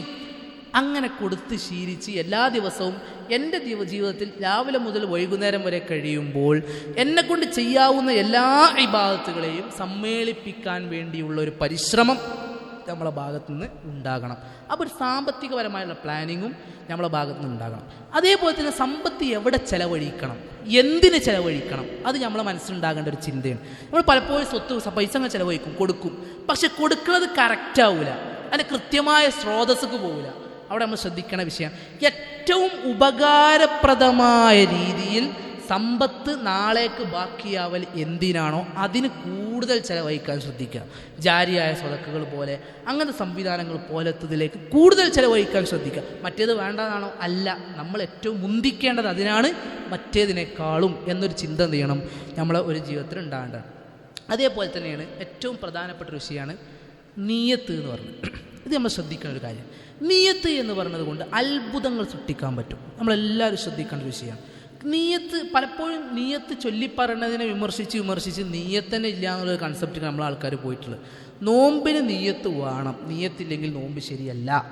റമദാനിന് മുമ്പ്, ഓരോ നോമ്പിന് മുമ്പ് വേണോ അതല്ലേ മൊത്തത്തിൽ റമദാൻ തുടങ്ങുന്നതിന് മുമ്പ് മതിയോ എന്നുള്ളിടത്ത പണ്ഡിതന്മാർക്ക് എന്തുള്ളൂ, അഭിപ്രായ വ്യത്യാസമുള്ളൂ. പക്ഷേ നിയ്യത്തില്ലാതെ ഒരാൾ രാവിലെയൊക്കെ പ്രവേശിച്ച് കഴിഞ്ഞാൽ അവനക്ക് ആ നോമ്പ് എന്തല്ല ശരിയല്ല. അപ്പം നിയ്യത്തിന് എന്തുണ്ട് പ്രാധാന്യമുണ്ട്. നമ്മൾ മനസ്സിലാക്കേണ്ട വിഷയം, വലിയ വലിയ നിയ്യത്തുകൾ വെക്കാൻ നമ്മളെ കൊണ്ട് സാധിക്കണം. എന്തിനാണ് നിയ്യത്ത് വെക്കുന്നത്? നിയ്യത്ത് വെച്ചാൽ തന്നെ ആ നിയ്യത്ത് വെച്ചതിന് പ്രതിഫലം അള്ളാഹ് രേഖപ്പെടുത്തും. രേഖപ്പെടുത്താനുള്ള എളുപ്പമാർഗ്ഗമാണ് പറഞ്ഞത്. ഒരു സംഭവം, റസൂൽ സല്ലല്ലാഹു അലൈഹി വസല്ലമയുടെ അടുക്കൽ ഒരു ഫക്കീറായ മനുഷ്യൻ നിൽക്കുന്ന ചരിത്രമുണ്ട്. അപ്പോൾ ആ ഫക്കീറായ മനുഷ്യൻ പറയുന്നുണ്ട്, ഒരു ധനികനായ മനുഷ്യൻ സ്വതക്ക ചെയ്ത് കണ്ടപ്പോൾ ഈ മനുഷ്യൻ പറയണത്, റസൂൽ എൻ്റെ അടുത്തെങ്ങാനും പൈസ ഉണ്ടെങ്കിൽ ഇൻഷാ അല്ലാഹ് ഞാനും കൊടുക്കുന്നു. ആ മനുഷ്യൻ നിയ്യത്ത് വെക്കണം. അപ്പോൾ റസൂൽ പറഞ്ഞ് അനക്ക് അതിനുള്ള പ്രതിഫലം ഉണ്ട്. മനസ്സിലായത്? അപ്പോൾ നിയ്യത്ത് വെച്ചോളി, ഇനി വരാൻ പോണ റമദാനെ ഏറ്റവും നല്ല രീതിയിൽ ഞാൻ ഉപയോഗപ്പെടുത്താൻ പറ്റിയില്ലെങ്കിൽ പോലും ആ നിയ്യത്തിനുള്ള കൂലി ഒരു ഭാഗത്ത് കിട്ടും. രണ്ടാമത്തെ വിഷയം, നല്ല നിയ്യത്ത് വെച്ചതിന് ശേഷം നമ്മൾ തുടങ്ങി ഒരു അമല് ചെയ്യാനുള്ള പ്രവർത്തനങ്ങൾ തുടങ്ങി, വഴിയിൽ മുടങ്ങിയാൽ പോലും ചെയ്തവനെ പോലെയുള്ള പ്രതിഫലത്തെ അല്ലാഹു സുബ്ഹാനഹു വ തആല നമുക്ക് രേഖപ്പെടുത്തും. ഞാൻ ശ്രദ്ധിക്കണം. ഒരു ഉദാഹരണം പറയാം. ഞാൻ അങ്ങനെ ആഗ്രഹിക്കണം, ഇൻഷാ അല്ലാഹ് ഈ റമദാൻ മാസത്തിൽ ഞാൻ എന്ത് ചെയ്യും, ഒരു 50,000 രൂപ ജാമിയ അൽ ഹിന്ദിന് വേണ്ടി എന്ത് ചെയ്യും, ചിലവഴിക്കുന്നു. നീയത്തൊക്കെ ഒരു പ്രശ്നമില്ല, നീയത്തൊക്കെ ചിലവുണ്ട്, ഒരു ചിലവില്ല, നീയത്തെ ചൊല്ലി. അതിനു വേണ്ടി നിങ്ങൾ പരിശ്രമിച്ചു, സമ്പത്ത് ഒരുമിച്ച് കൂട്ടി. പക്ഷെ അത്ര പൈസ ആയില്ല. മറ്റു തടസ്സങ്ങൾ വന്നു, മറ്റു ചിലവുകൾ വന്നു, ആ പൈസ എടുത്ത് ഉപയോഗിക്കേണ്ടി വന്നു. ഉള്ള പൈസ കൊടുക്കാൻ പറ്റിയിട്ടുള്ളൂ. പക്ഷേ അവൻ ആ ചെയ്തതിന് മറ്റു തടസ്സങ്ങൾ വന്നതുകൊണ്ടാണല്ലോ അത് പോയത്. ചെയ്തവനെ പോലെ പ്രതിഫലം രേഖപ്പെടുത്തപ്പെടും. ഏത് 50,000 കൊടുത്ത പോലെ കൂലിയിട്ടൊന്ന്. മനസ്സിലാക്കി? ഇത് തിന്മൻ്റെ വിഷയത്തിലും അങ്ങനെ തന്നെ. ഒരാൾ കള്ള് കുടിക്കാൻ നിയ്യത്താക്കി, കള്ള് കുടിക്കാൻ വേണ്ടി ഇങ്ങനെ നടന്നു പോണ വഴിയിൽ എന്ത് ചെയ്തു, വണ്ടി ഇടിച്ചു മുമ്പരെ. ഇവിടെ ഹോസ്പിറ്റലിൽ പോയി. അന്നത്തെ കള്ളുകൂടി മുടങ്ങി. പക്ഷെ ഓനക്കെന്താ, കള്ള് കുടിച്ചവനെ പോലെ കുറ്റം കിട്ടും. കള്ള് കുടിച്ച ഓനും കള്ള് കുടിക്കാതെ ഇപ്പോൾ ഹോസ്പിറ്റലിലേക്ക് എടുക്കണം, മറ്റവനും തമ്മിൽ എന്തില്ല, വ്യത്യാസമില്ല. കാരണം നിയ്യത്തനുസരിച്ച് രണ്ടാൾ പ്രവർത്തിച്ചു. അപ്പോൾ നിയ്യത്ത് വെക്കുക, കഴിയണത്ര പ്രവർത്തിക്കുക, എന്തായാലും എന്ത് ചെയ്യും, കൂലി കിട്ടും. അവസരത്തെ എന്ത് ചെയ്യാൻ പറ്റും, മുതലാക്കാൻ പറ്റും. അതേപോലെ തന്നെ ശ്രദ്ധിക്കുന്ന നിയ്യത്തിനൊരു വിഷയമാണ്, നമുക്ക് നിയ്യത്ത് കൊണ്ട് നമ്മുടെ സാധാ പ്രവർത്തനങ്ങൾ പോലും ഇബാദത്തുകളായി പരിവർത്തിക്കാൻ പറ്റും. അതാണ് പ്രവാചകൻ സല്ലല്ലാഹു അലൈഹി വസല്ലമയുടെ വചനത്തൊക്കെ പഠിപ്പിച്ച പണ്ഡിതന്മാരൊക്കെ പഠിപ്പിച്ചത്. സാധാ പ്രവർത്തനങ്ങൾ, ഒരു ഉറക്കം പോലും നമുക്ക് എന്ത് ചെയ്യാൻ പറ്റും, ഇബാദത്താക്കി മാറ്റാൻ പറ്റും. എന്തേ ആവശ്യമുള്ളൂ, നിയ്യത്ത് ആവശ്യമുള്ളൂ. ഒരു റമദാനിൽ പകൽ സമയത്ത് സ്വാഭാവികമായിട്ട് ഉറങ്ങുന്ന സമയത്ത് ഇങ്ങനെ ഒന്ന് ചിന്തിച്ച് നോക്കി, നിയ്യത്ത് നോക്കി, ഞാൻ ഈ ഉറങ്ങുന്നത് ഉറക്കം മാറിയിട്ട് ക്ഷീണമില്ലാത്ത സമയത്ത് ഏറ്റവും നല്ല രീതിയിൽ ഖുർആൻ ഓതാനും നിസ്കരിക്കാനും എന്നെക്കൊണ്ട് കഴിയാവുന്ന ഇബാദത്തുകളൊക്കെ ചെയ്യാൻ വേണ്ടിയിട്ടാണ് ഞാൻ ഉറങ്ങണത് എന്നുള്ള നിയ്യത്ത് വെച്ച് ഉറങ്ങിയാലോ ഉറക്കം എന്തായി, ഇബാദത്തായി മാറി. അവിടെ നമ്മൾ വെറുതെ ഒരു പ്രവർത്തനം ചെയ്യുമ്പോൾ ഒറ്റ ആവശ്യമുള്ളൂ, ഒരു നല്ല നിയ്യത്തിന് കൂടെ ആഡ് ചെയ്ത് കൊടുക്കുക. എന്തായി, ആ പ്രവർത്തനം ഇബാദത്തായി പരിവർത്തിക്കപ്പെട്ടു. ഇതാണ് ആദാത്തു അഹ്ലിൽ യഖ്ലത്തി ഇബാദത്തുൻ. ഇതൊരു കവിതയായി പഠിപ്പിക്കപ്പെട്ട ഒരു വിഷയമാണ്. ആദാത്തു അഹ്ലിൽ യഖ്ലത്തി ഇബാദത്ത്. നല്ല യഖ്ലത്ത് പറഞ്ഞാൽ ഉണർവുള്ള കാര്യബോധമുള്ള മനുഷ്യന്മാരുടെ സാധാ പ്രവർത്തനങ്ങൾ പോലും എന്താണ്, ഇബാദത്താണ്. എന്നാലോ എത്ര മനുഷ്യന്മാരാ, ഇബാദാത്തു അഹ്ലിൽ ഗഫ്ലത്തി ആദത്തുൻ. എന്താ ഇബാദാത്തു അഹ്ലിൽ ഗഫ്ലത്താണ്, അശ്രദ്ധൻ്റെ ആൾക്കാരുടെ ഇബാദത്ത് പോലും എന്താണ്, സാധാ കാര്യങ്ങൾ. നമ്മൾ നിസ്കരിക്കുന്നു നിയ്യത്തില്ല, നമ്മൾ ഒതു കൊടുക്കുന്നു നിയ്യത്തില്ല, ദിക്ർ ചൊല്ലുന്നു ഒരു ബോധ്യമില്ല, ഒന്നും ഒരു നിയ്യത്തില്ലാതെ ചെയ്യുക. സക്കാത്ത് സ്വതക്ക കൊടുക്കുന്നുണ്ടാവും, സക്കാത്തുകൾ നിർവഹിക്കുക, ഒന്നും ഒരു നിയ്യത്തില്ല, ബോധ്യമില്ല, ഒന്നുമില്ല. ഓലെ സംബന്ധിച്ചിടത്തോളം ആ ഇബാദത്തുകൾ പോലും എന്താണ്, ആദത്തുകളാണ്, സാധാ പ്രവർത്തനങ്ങളാണ്. എന്നാൽ ബുദ്ധിയുള്ള മനുഷ്യന്മാരെ സാധാ ആദത്തുകൾ പോലും എന്താണ്, ഇബാദത്തുകളായി മാറുന്നുള്ള അങ്ങനെ ചില മാറ്റങ്ങൾ, പ്ലാനിങ്ങുകൾ നമുക്ക് വരുത്തണം. റമദാൻ മാസമായി കഴിഞ്ഞാൽ അറിഞ്ഞുകൊണ്ട് ഓരോ വിഷയങ്ങളും എന്ത് ചെയ്യുക, ഒരു പ്ലാനിങ്ങും കാര്യങ്ങളൊക്കെ എന്ത് ചെയ്യുക, നമ്മൾ ഉണ്ടാക്കുക. ഇത് റമദാനിന് വേണ്ടിയുള്ള ഒരുക്കത്തിൻ്റെ ഭാഗമാണ്. അടുത്തൊരു ഒരുക്കമാണ് ഹറാമായ കാര്യങ്ങളിൽ നിന്ന് വിട്ടുവെക്കുക. അത് നമുക്ക് എല്ലാവർക്കും അറിയാം, ഒരു സംശയമില്ല. ഹറാമ് മാത്രമല്ല, ഹലാലാണെങ്കിലും ഉപകാരമില്ലാത്ത കാര്യങ്ങളിൽ നിന്ന് വിട്ടുവെക്കുക. ഇത് റമദാൻ ശ്രദ്ധിക്കേണ്ട ഒരു കാര്യമാണ്. റസൂലും സഹാബാക്കളും ശ്രദ്ധിച്ചിരുന്നു എന്നാ. ഹലാലാണ്, ഉപകാരമില്ല എന്നതുകൊണ്ട് വിട്ടുവെക്കുക. ഇപ്പം കുറേ തമാശ പറഞ്ഞിരിക്കുക. ഇപ്പം നമുക്ക് തമാശ പറയാന്നുള്ളതും സംസാരിക്കുക എന്നുള്ളതൊക്കെ എന്താണ് ഇസ്ലാമിലെ അനുവദനീയ. പക്ഷെ റമദാൻ മാസമായി കഴിഞ്ഞാൽ എന്ത് ചെയ്യുക? ആ സമയത്തിൻ്റെ ബറക്കത്ത് ലഭിക്കാനും ഉപയോഗപ്പെടുത്താനും വേണ്ടിയിട്ട് വെറുതെയുള്ള സ്വറവറച്ചിലൊന്നാണ് കുറക്കും. ഇപ്പോൾ വീഡിയോ കാണാം, വാർത്ത കാണുക തെറ്റാ? ഒരു തെറ്റില്ല, വാർത്ത കാണാം, പ്രശ്നമൊന്നുമില്ല. പക്ഷെ റമദാനിൽ രാവിലെ മുതലാണ് തുടങ്ങും. ഒരു പണി വേറൊരു പണി ഉണ്ടാവില്ല ചിലവർക്ക്. രാവിലെയാണ് തുടങ്ങും വാർത്ത വായന, അല്ലെങ്കിൽ വാർത്ത കേൾക്കൽ. വൈകുന്നേരം വരെ അതന്നെ അരിച്ചു മുറുക്കി പത്രത്തിന് തുടക്കം മുതൽ അവസാനം വരെ വായിച്ചിട്ടുണ്ടാവും. മനുഷ്യന് ഖുറാൻ പോകാൻ സമയം കിട്ടിയിട്ടുണ്ടാവില്ല. ഹലാലല്ലേ, വാർത്ത വായിച്ചാൽ എന്താ പ്രശ്നം? ഒരു പ്രശ്നമില്ല. പക്ഷെ ഹലാലാണെങ്കിലും ചില ഹലാലുകളെ റമദാൻ്റെ ബറക്കത്തുകൊണ്ട് ചിലതൊക്കെ മാറ്റിവെക്കാൻ നമ്മൾ തയ്യാറാകണം എന്നുള്ളത് എന്ത് ചെയ്യാണ് ഈ സമയത്ത് ഓർമ്മപ്പെടുത്തുകയാണ്. ഇനി ഒറ്റ പോയിനോട് പറഞ്ഞ് ഞാൻ എന്ത് ചെയ്യണം, ഫളായിലുകൾക്ക് ഞാൻ കയറുന്നില്ല. ഫളായിലുകൾ കുറേ പറയാണ്ട് ഇങ്ങോട്ട് പറഞ്ഞ് ബോധ്യപ്പെടുത്തേണ്ട ആവശ്യമില്ല, ഞാൻ പറഞ്ഞു നിർത്തും ഇൻഷാ അല്ലാഹ്. അടുത്തൊരു വിഷയമാണ് സ്ത്രീകൾ ശ്രദ്ധിക്കേണ്ട ഒരു കാര്യം. സ്ത്രീകൾക്ക് പൊതുവെ ഒരു ആശങ്കയും പരിഹാരം ഉണ്ടാവും, ഇത് പ്രശ്നം ഉണ്ടാവും. റസൂലിനടുത്തും ഈ സമാനമായ ചരിത്രം, ഞാൻ ഈ ചരിത്രം പറഞ്ഞതെന്ന് വെച്ച് കഴിഞ്ഞാൽ പലപ്പോഴും ആണുങ്ങളെ സംബന്ധിച്ചിടത്തോളം ചിന്തിച്ചു കഴിഞ്ഞാൽ കുറേ അവസരങ്ങളുണ്ട്. റമദാൻ ആയി കഴിഞ്ഞാൽ റമദാൻ മാത്രം കുറേ ജമാഅത്തിന് പങ്കെടുക്കാൻ പറ്റും, മയ്യത്ത് നിസ്കാരത്തിന് പങ്കെടുക്കാൻ പറ്റും, നാട്ടിലുള്ള എല്ലാ ഹൈറുകളിലും സജീവമായിട്ട് ആർക്ക് പങ്കെടുക്കാൻ പറ്റും? ആണുങ്ങൾക്ക് പങ്കെടുക്കാനുള്ള അവസരമുണ്ട്. പെണ്ണുങ്ങളെ സംബന്ധിച്ചിടത്തോളം അടിസ്ഥാനപരമായി ഏറ്റവും അഫ്ളൽ എന്ന് അള്ളാഹും റസൂലും പഠിപ്പിച്ചെന്ന് എവിടെയാണ്? വീടാണ്, സംശയമില്ല. വീട് ഉത്തമാന്ന് പറയുകയും ചെയ്തു. ഭർത്താവിനെ സേവിക്കലാണെന്ന് റസൂലിന് ഒരുപാട് ഭാഗങ്ങളിൽ പഠിപ്പിക്കപ്പെട്ടു. അപ്പോൾ എന്താണ് ഈ കൂലികൾ സ്ത്രീകൾക്കും കരസ്ഥമാക്കാനുള്ള അവസരം എന്നത് നമ്മളൊന്ന് മനസ്സിലാക്കണമല്ലോ. റസൂൽ സല്ലല്ലാഹു അലൈഹി വസല്ലം അടുക്കലേക്ക് അസ്മാ ബിൻതു യസീദ് റളിയല്ലാഹു അൻഹ വരുന്ന ഒരു ചരിത്രം നമുക്ക് കാണാൻ സാധിക്കും. ഈ അസ്മാ റളിയല്ലാഹു അൻഹ റസൂലിൻ്റെ അരികിലേക്ക് വന്നുകൊണ്ട് ചോദിക്കുന്നത്, ഇന്നഹും ഫളലു അലൈന ബിൽ ജംഇ വൽ ജമാഅത്ത്. ആണുങ്ങളെ കുറിച്ച് പറയാണ്. ഈ ആണുങ്ങൾ എല്ലാം ഞങ്ങളെക്കാളും എത്രയോ ഫളലുള്ള ആൾക്കാരാണ്.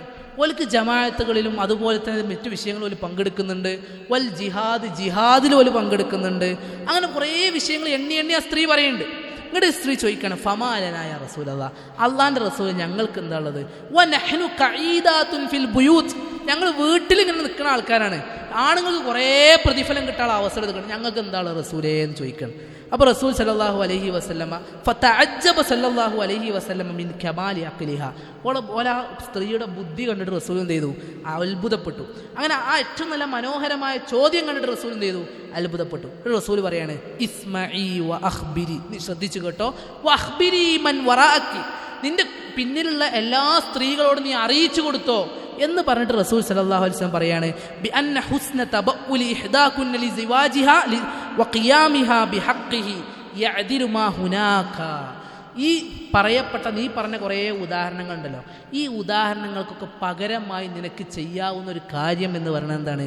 നിന്റെ ഭർത്താവിനും നിന്റെ ഭർത്താവിൻ്റെ മക്കൾക്കും നീ അവരുടെ ഹക്കുകളെ ചെയ്തു കൊടുക്കുക എന്നുള്ളതാണ്. ഭർത്താക്കന്മാർക്ക് വീട്ടിൽ ആ ഭർത്താവിൻ്റെ ഹക്കുകൾ നിർവഹിച്ചു കൊടുക്കുക എന്ന് പറയുന്നത് ഈ പറയപ്പെട്ട കാര്യങ്ങളുടെയൊക്കെ പ്രതിഫലം കരസ്ഥമാക്കാനുള്ള ഒരു മാർഗമാണ്. ഒരു സഹാബി വനിത ചോദിച്ചപ്പോൾ റസൂൽ സല്ലല്ലാഹു അലൈഹി വസല്ലം കൊടുത്ത ഉപകാരം. ഇതിനപ്പുറത്ത് എന്താ ഒരു ഭാര്യയ്ക്ക് വേണ്ടി? ഒരു സ്ത്രീയെ സംബന്ധിച്ചിടത്തോളം സ്വർഗം കിട്ടാനും ലളിതാണ്, എളുപ്പമാണ്. സ്വർഗത്തിൽ നിന്ന് പുറത്തു പോകാനും എളുപ്പമാണ്. അവിടെ റസൂൽ പറഞ്ഞത് ഏറ്റവും കൂടുതൽ സ്വർഗത്തിൽ നരകത്തിലാരാ? സ്ത്രീകളാണെന്ന് പറയാൻ കാരണം അവർക്ക് പുറത്തേക്ക് പോകാൻ എളുപ്പമാണ്, അകത്തേക്ക് കയറാനും എളുപ്പമാണ്. കയറാനുള്ള എളുപ്പം എന്താണ്? റസൂൽ പറഞ്ഞത്, വീട്ടിൽ നിന്നുകാണ്ട് ഭർത്താവിനെ നിങ്ങൾ സേവിച്ച് നോക്കി, ഈ മനുഷ്യന്മാർ പുറത്ത് പോണ കൂലിയൊക്കെ നിങ്ങൾ പെരേന്ന് ഉണ്ടാക്കാൻ പറ്റും. ഇങ്ങോട്ട് റസൂൽ പറഞ്ഞ വാചകം നമ്മൾ ചിന്തിക്കേണ്ടത്, ഇപ്പോൾ ഖലീലും മിൻകുന യഫ്അലുഹു, നിങ്ങൾ കുറച്ച് ആൾക്കാരെ ചെയ്യുള്ളൂ, സ്ത്രീകളിൽ കുറച്ച് ആൾക്കാരെ ചെയ്യുള്ളൂ. അതുകൊണ്ട് നമ്മൾ ബുദ്ധിപരമായി ചിന്തിക്കേണ്ട ഒരു കാര്യം, പ്ലാനിങ് എന്ന് പറയുന്നത്, നമ്മൾ ഭക്ഷണം ഉണ്ടാക്കി കൊടുക്കണം എന്താണ്? ലാഭമാണ്. പെരയിൽ നോമ്പ് തുറക്കാനുള്ള ഭക്ഷണം സ്ത്രീകൾ ഉണ്ടാക്കി കൊടുക്കൽ എന്താണ്? ഓർക്ക് ഈ പറയപ്പെട്ട ആണുങ്ങളെ കൂലിയൊക്കെ പെരയിൽ നിന്ന് ഉണ്ടാക്കാൻ പറ്റിയ അവസരമാണ്. അത് അവസരമായി മാറ്റുക. അല്ലാതെ ശപിച്ചും പിടിച്ചും എന്താണത് ഞങ്ങൾ ഫുള്ള് പാത്രം കൈകലും അതും ഇതും നിറഞ്ഞ് ചിന്തിച്ച് നടക്കേണ്ട ആവശ്യമില്ല. അതെന്താണ്? പ്രതിഫലം കരസ്ഥമാക്കാവുന്ന ഒരു മാർഗമായി എന്ത് ചെയ്യുക നമ്മൾ മനസ്സിലാക്കിയേക്കുക. ഇത് സ്ത്രീകൾ പ്രത്യേകം ശ്രദ്ധിക്കണമെന്ന്. ഇസ്മഈ വഅഖ്ബിരി മൻ വറാഅകി, നീ അറിയണം, കേൾക്കണം, എന്നിട്ട് നിന്റെ ബാക്കിലുള്ളവരെ പുറകിലുള്ളവരൊക്കെ നീ അറിയിച്ചു കൊടുത്തു എന്ന് പറഞ്ഞ റസൂല് അസ്മാ ബിൻത്ത് യസീദ് റളിയല്ലാഹു അൻഹക്ക് കൊടുത്ത ഒരു ഉപദേശമാണ് എന്ന് നമ്മൾ എന്ത് ചെയ്യണം, കാണാൻ സാധിക്കും. അതുകൊണ്ട് സ്ത്രീകളും എന്ത് ചെയ്യുക, പ്രത്യേകം ഒരുങ്ങുക, ഇതൊക്കെയാണെന്നുള്ളത് മനസ്സിലാക്കുക. അതോടൊപ്പം തന്നെ കുടുംബപരമായി നമ്മൾ ശ്രദ്ധിക്കേണ്ട ചില കാര്യങ്ങൾ പെട്ടെന്ന് പറയാം. ഒന്ന്, മക്കൾ കൃത്യമായി നോമ്പ് നോക്കുന്നുണ്ടോ എന്നുള്ളത് ശ്രദ്ധിക്കാനുള്ള ബാധ്യത മാതാപിതാക്കൾക്കുണ്ട്. 7 വയസ്സായി കഴിഞ്ഞാൽ നോമ്പ് നോക്കാൻ ഓലെ പരിശീലിപ്പിക്കണം, നിസ്കരിക്കാൻ പരിശീലിപ്പിക്കണം. 10 വയസ്സായാൽ അടിക്കണം. മുറു സിബിയാനക്കുമെന്ന് ഹദീസിൽ വചനം കാണാൻ സാധിക്കും. നമ്മൾ ശ്രദ്ധിക്കേണ്ട ഒരു വിഷയം, അള്ളാഹു സുബ്ഹാനഹു തആല ഒരു കൽപ്പന ഖുർആനിൽ പറഞ്ഞിട്ടുണ്ടെങ്കിൽ അത് വാജിബിനാണ് അറിയിക്കുന്നത്. എന്താണ്? നിർബന്ധത്തെയാണ് അറിയിക്കുന്നത്. നമ്മളെ സംബന്ധിച്ചിടത്തോളം ഒരു 7 വയസ്സായ കുട്ടി നോമ്പ് നോക്കാനുള്ള കുട്ടിക്ക് എന്താണ്? സുന്നത്തേ ഉള്ളൂ, കുട്ടിക്ക് നിർബന്ധമില്ല. പക്ഷെ 7 വയസ്സായ കുട്ടിയെ നോമ്പ് നോക്കാൻ പരിശീലിപ്പിക്കുക എന്ന് പറയണതോ രക്ഷിതാക്കൾക്ക് നിർബന്ധമാണ്. അത് നമ്മൾ അശ്രദ്ധമായി പോണ കാര്യമാണ്. 10 വയസ്സായി കഴിഞ്ഞാൽ അതിനു വേണ്ടുന്ന തർബിയത്ത് നൽകണം, അടിയാണെങ്കിൽ അടി ചെറിയ മണ്ണത്തിൽ നൽകണം എന്ന് പഠിപ്പിച്ചത് റസൂലാണ്. അങ്ങനെ ചെയ്യണം എന്ന് കൽപ്പിക്കുക ചെയ്തത്. അങ്ങനെ കൽപ്പിക്കപ്പെട്ടോടിയിട്ട് നമ്മളെ സംബന്ധിച്ചിടത്തോളം എന്താണ്, 10 വയസ്സായ കുട്ടിയെ പരിശീലിപ്പിക്കുക എന്ന് പറയണത് നിർബന്ധമാണ്. കുട്ടിക്ക് നോക്കൽ എന്താണ്? സുന്നത്തേ ഉള്ളൂ. ഓരോ അവസരത്തൊത്ത് അതിനനുസരിച്ചുള്ള പരിശീലനം നൽകണം. ഇത് നമുക്ക് ലഭിക്കുന്ന ഒരു പാഠെന്താ? നമ്മുടെ മക്കളുടെ നോമ്പിനെക്കുറിച്ചും നമ്മുടെ മക്കളുടെ ദീനിയായ ബോധ്യത്തെക്കുറിച്ചുള്ള ചിന്തയും ഒരുക്കവും രക്ഷിതാക്കൾക്ക് വേണം.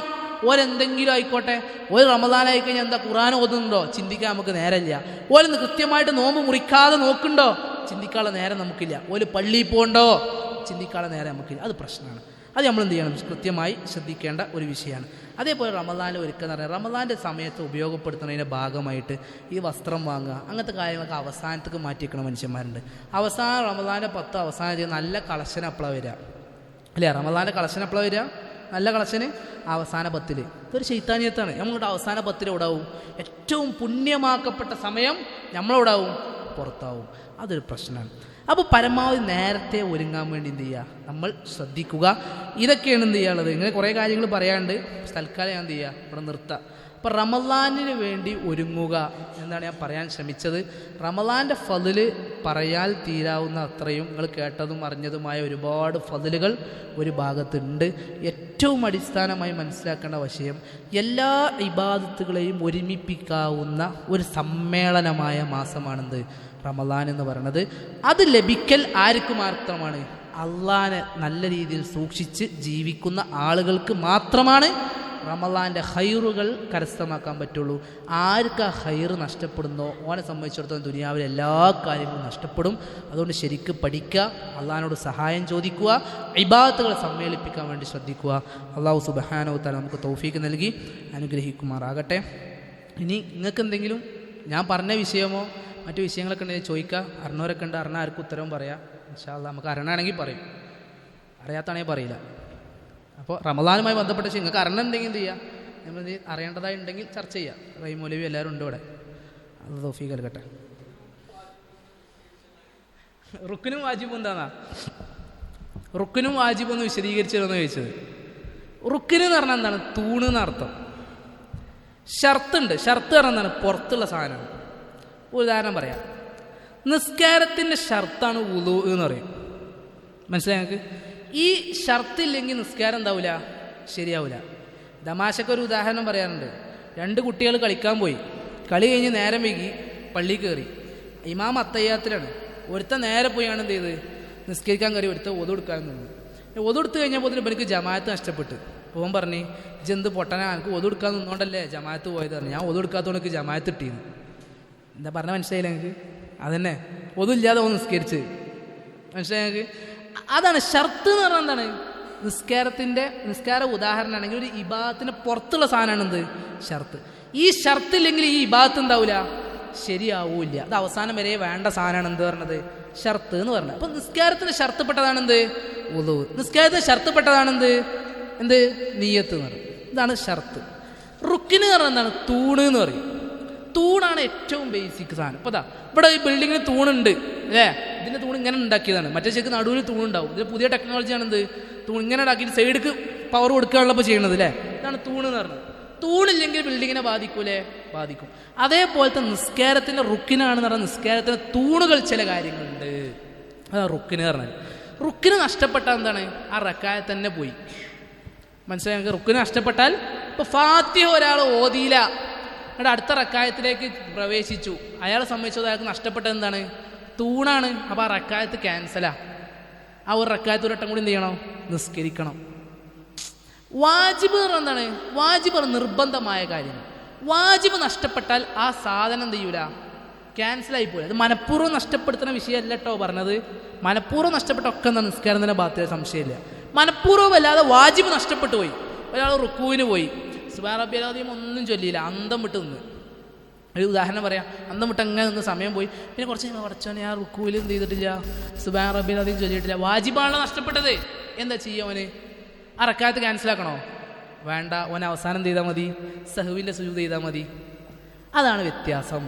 റുക്കിന് നഷ്ടപ്പെട്ടാൽ റക്കായത്ത് ക്യാൻസൽ ചെയ്യണം. വാജിബ് നഷ്ടപ്പെട്ടാലോ എന്ത് ചെയ്താൽ മതി? അവസാനം സഹുവിൻ്റെ സുജൂദ് മതിയാവും. അത്തഹിയാത്തില്ലേ, ഒന്നാമത്തെ അത്തഹിയാത്തുള്ള ഇരുത്തം, ആ ഇരുത്തം വാജിബാണോ റുക്കിനാണോ? വാജിബാണത്. ആ അത്തഹിയാത്ത് നഷ്ടപ്പെട്ടാലോ അറിയാതെ അയാൾക്ക് എന്ത് മതി? അവസാനം എന്ത് മതി? 2 സഹുവിൻ്റെ സുജൂദ് മതി. എന്നാൽ റുക്കൂ മറന്നുകാണ്ട് ഒരാൾ നേരെ സുജൂദ് പോയി. പക്ഷെ റുക്കൂ എന്താണെന്ന് അറിയണം. റുക്കൂ എന്താണ് ശരിക്ക്? റുക്കിനാണ്. അപ്പോൾ റുക്കൂ മറന്ന് സുജൂദ് പോയി ഒന്നേ മടങ്ങണം. ഓർമ്മ വന്ന് അടുത്ത റക്കായത്തിലേക്ക് കയറിയിട്ടാണെങ്കിലോ റക്കായത്ത് ക്യാൻസലാക്കിയിട്ട് റക്കായത്ത് നിസ്കരിക്കണം.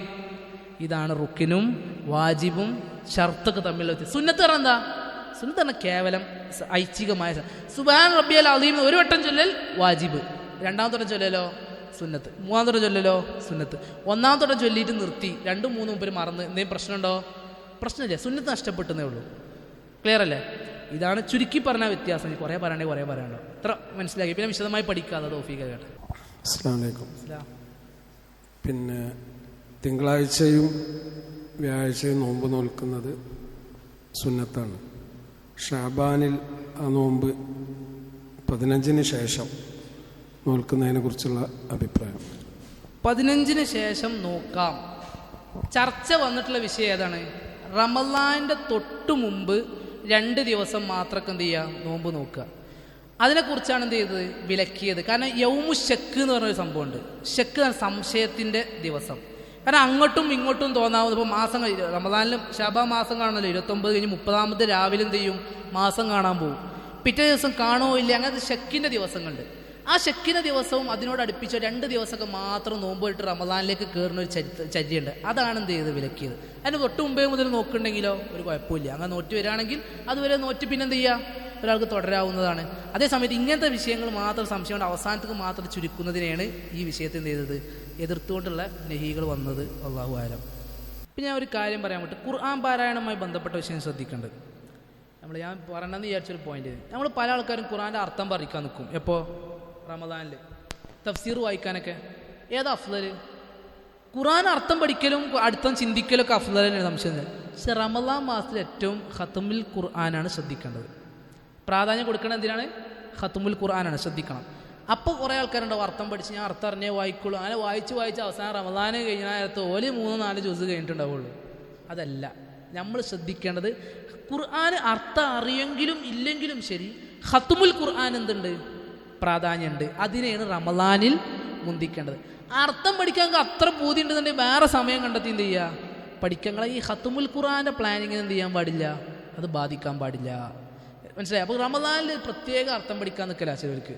അത് ശ്രദ്ധിക്കണം. റമളാനിൽ ഏറ്റവും ശ്രേഷ്ഠത എന്ത് തന്നെയാണ്? ഖത്മുൽ ഖുർആൻ. ഖുർആൻ ഓതി ഫുള്ളാക്കുക, വെറുതെ ഓതുക. അതിനൊരു സ്വാധീനമുണ്ട്, അതിനൊരു ബറക്കത്തുണ്ട്, അതിനൊരു പൂർത്തീകരണത്തിൽ പ്രത്യേക ഫضലുണ്ട്. പ്രത്യേകം ശ്രദ്ധിച്ചിരുന്നു സഹാബാക്കളും റസൂലും. അത് ശ്രദ്ധിക്കുക. അപ്പോൾ അതാണ് നമ്മൾ ഈ ഖുർആൻ പാരായണത്തെ പ്ലാനിങ്ങിൽ ശ്രദ്ധിക്കുന്ന ഒരു കാര്യം. റുക്കിന് നഷ്ടപ്പെട്ടാൽ എന്ത് ചെയ്തു? നമ്മളെ നിസ്കാരം പോയി എന്നുള്ളതാണല്ലോ. ഇപ്പോൾ ഫാത്തിഹ റുക്കിനാണല്ലോ. ജമാഅത്ത് നിസ്കാരത്തിലോ ഫാത്തിഹ കിട്ടിയാൽ മതി എന്നുള്ളതല്ലേ എന്ന് ഇവിടെ മനസ്സിലാക്കേണ്ട ഒരു വിഷയം. ഒന്ന് റുക്കൂയിൽ ഫാത്തിഹ കിട്ടിയാൽ മതിയില്ലേ എന്നുള്ളത് മനസ്സിലാക്കേണ്ടത്. അത് പ്രത്യേകം റസൂൽ ഹദീസിൽ പഠിപ്പിച്ചെന്നാണ്. ഇതാ റക്അത്ത് കിട്ടിയാൽ ഒരു റക്അത്ത് കിട്ടി എന്ന് റസൂൽ സല്ലല്ലാഹു അലൈഹി വസല്ലം പഠിപ്പിച്ചെന്ന്. അപ്പോൾ അതിന് മതിയാകുന്നതാണ് എന്നുള്ളതാണ് ഒരു ഭാഗത്ത് മനസ്സിലാക്കുന്നത്. ഇനി ഇമാമും ജമാഅത്തുമായി നിസ്കരിക്കുമ്പോൾ ഫാത്തിഹ ഓതണോ ഓതണ്ടേ? 2 അഭിപ്രായമാണ് അതിലുള്ളത്. ഫാത്തിഹ ഓതേണ്ടതില്ല, ഇമാമിൻ്റെ ഓത്തിനെ ശ്രദ്ധിച്ച് കേട്ടാൽ മതി എന്നാണ് ഒരു അഭിപ്രായം. ഇതാ ഖുരിഅൽ ഖുർആൻ ഫസ്തമിഉ ലഹു. ഖുർആൻ ഓതി കേൾപ്പിക്കപ്പെട്ട നിങ്ങൾ എന്ത് ചെയ്യണം? ശ്രദ്ധിച്ച് കേൾക്കണം എന്നാണ് പറയല്. അപ്പോൾ നമ്മൾ ഫാത്തിഹ ഓതി കേൾപ്പിച്ച് കഴിഞ്ഞാൽ എന്ത് ചെയ്താൽ മതി? നമ്മൾ ശ്രദ്ധിച്ച് കേട്ടാൽ മതി. സൂറത്തുൽ ഫാത്തിഹ ആണെങ്കിൽ ഓതേണ്ട ആവശ്യമില്ല എന്നതാണ് ഒരഭിപ്രായം. രണ്ടാമത്തെ അഭിപ്രായം എന്താണ്?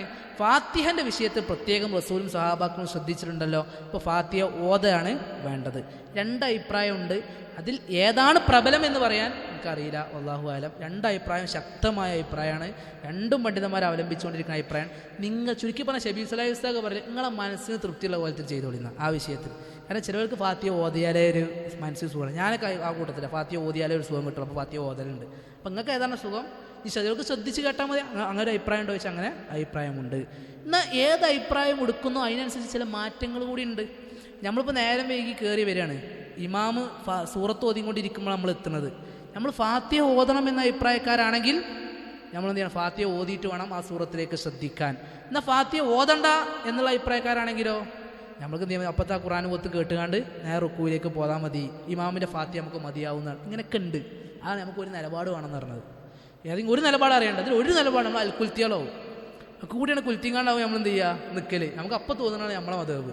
അത് ശരിയല്ല. അപ്പോൾ പഠിക്കാണ്ട്. അപ്പോൾ ഇതാണ് അതിലെ ചർച്ച. അത് റസൂൽ പ്രത്യേകം പഠിപ്പിച്ചെന്നും നിങ്ങൾക്ക് റക്കായത്ത് കിട്ടിയാൽ എന്ത് ചെയ്തു?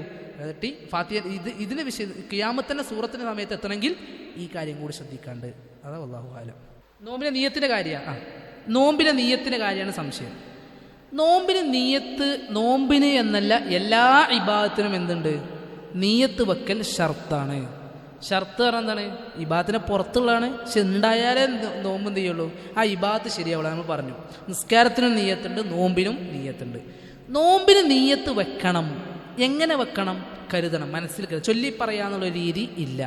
റസൂൽ സല്ലല്ലാഹു അലൈഹി വസല്ലം പ്രത്യേകിച്ച് എന്താണ് നവൈതു സിയാമ പറഞ്ഞ് പ്രത്യേകിച്ച് ചൊല്ലി ഒരു വെച്ച ആവശ്യം ഇല്ല. എങ്ങനെ നീയത്ത് വെക്കണം? മനസ്സിൽ ഞാൻ ചെയ്യാൻ പോകുന്ന ഇബാദത്തിനെ കുറിച്ച് അള്ളാഹിൻ്റെ പ്രതിഫലം കാംക്ഷിച്ചു കൊണ്ടുള്ളൊരു മനസ്സിലുള്ളൊരു ഉറപ്പ്, ദൃഢത, കരുതൽ. ഇതാണെന്ത്? നീയത്ത് എന്ന് പറയുന്നത് മനസ്സിലാക്കുക. നീയത്ത് വെക്കണം. എപ്പോൾ വെക്കണം? നോമ്പിന്. രണ്ടഭിപ്രായമാണ് പ്രധാനമായിട്ടും ചരിത്രങ്ങളിലും ഹദീസുകളിലും പഠിപ്പിക്കപ്പെട്ടതിൻ്റെ അടിസ്ഥാനത്തിൽ നമുക്ക് മനസ്സിലാണ്. വല്ലാഹു ആലം. എങ്ങനെയാണ്? ഒന്ന്, റമദാൻ മാസം തുടക്കൂല. റമദാൻ എന്ന് പറഞ്ഞ ഇബാദത്ത് നോമ്പുകളൊക്കെ ഒറ്റ സെറ്റാണ്. അതുകൊണ്ട് തുടക്കത്തിലൊരു മനുഷ്യൻ എന്ത് ചെയ്യുക? ഞാൻ 30 ദിവസം എത്രയാണോ നോമ്പുകൾ അത്രയും ദിവസം നോമ്പ് നോക്കുമെന്ന് നീയത്ത് വെക്കുക. അങ്ങനെ നീയത്ത് വെച്ചാൽ അത് മതിയാകുന്നതാണ് എന്നതാണ് ഒരഭിപ്രായം. ഒരാൾക്ക് ഇടക്ക് വന്ന ഒരു നോമ്പ് ഒഴിവാക്കേണ്ടി വന്നാലോ അയാൾ ആ നീയത്തിനെ പുതുക്കുക. കാരണം ഇടക്ക് ബ്രേക്ക് വന്നില്ലേ, അപ്പോൾ നീയത്തിനെ പുതുക്കുക എന്നാണ് ഒരഭിപ്രായം. രണ്ടാമത്തെ അഭിപ്രായം എന്താണ് ആ വിഷയത്തിൽ? അല്ലാഹു ആലം. പണ്ഡിതന്മാർ പറഞ്ഞു ഓരോ നോമ്പും സെപ്പറേറ്റ് ഇബാദത്തുകളാണ്. ഓരോ നോമ്പിൻ്റെ വിഷയത്തിലും നീയത്ത് വെക്കണം. ഇതാണ് രണ്ടാമത്തെ അഭിപ്രായം. രണ്ടാമത്തെ അഭിപ്രായം സ്വീകരിക്കലാണ് അല്ലാഹു ആലം പ്രബലമായി പണ്ഡിതമായി പരിചയപ്പെടുത്തണം. മറ്റേ അഭിപ്രായം ഉണ്ട്, ശക്തമാണ്, നമ്മൾ മനസ്സിലാക്കുക. അപ്പോൾ ഇങ്ങനെ ആവുമ്പോൾ എപ്പോൾ നീയത്ത് വെക്കണം? രാവിലെ പ്രഭാതോദയത്തിന് മുമ്പ് സുബഹി ബാങ്ക് കൊടുക്കാൻ നമ്മൾ നിലവിലെ സമയം, അതിന് മുമ്പ് എന്ത് ചെയ്യണം? നീയത്ത് വെക്കണം.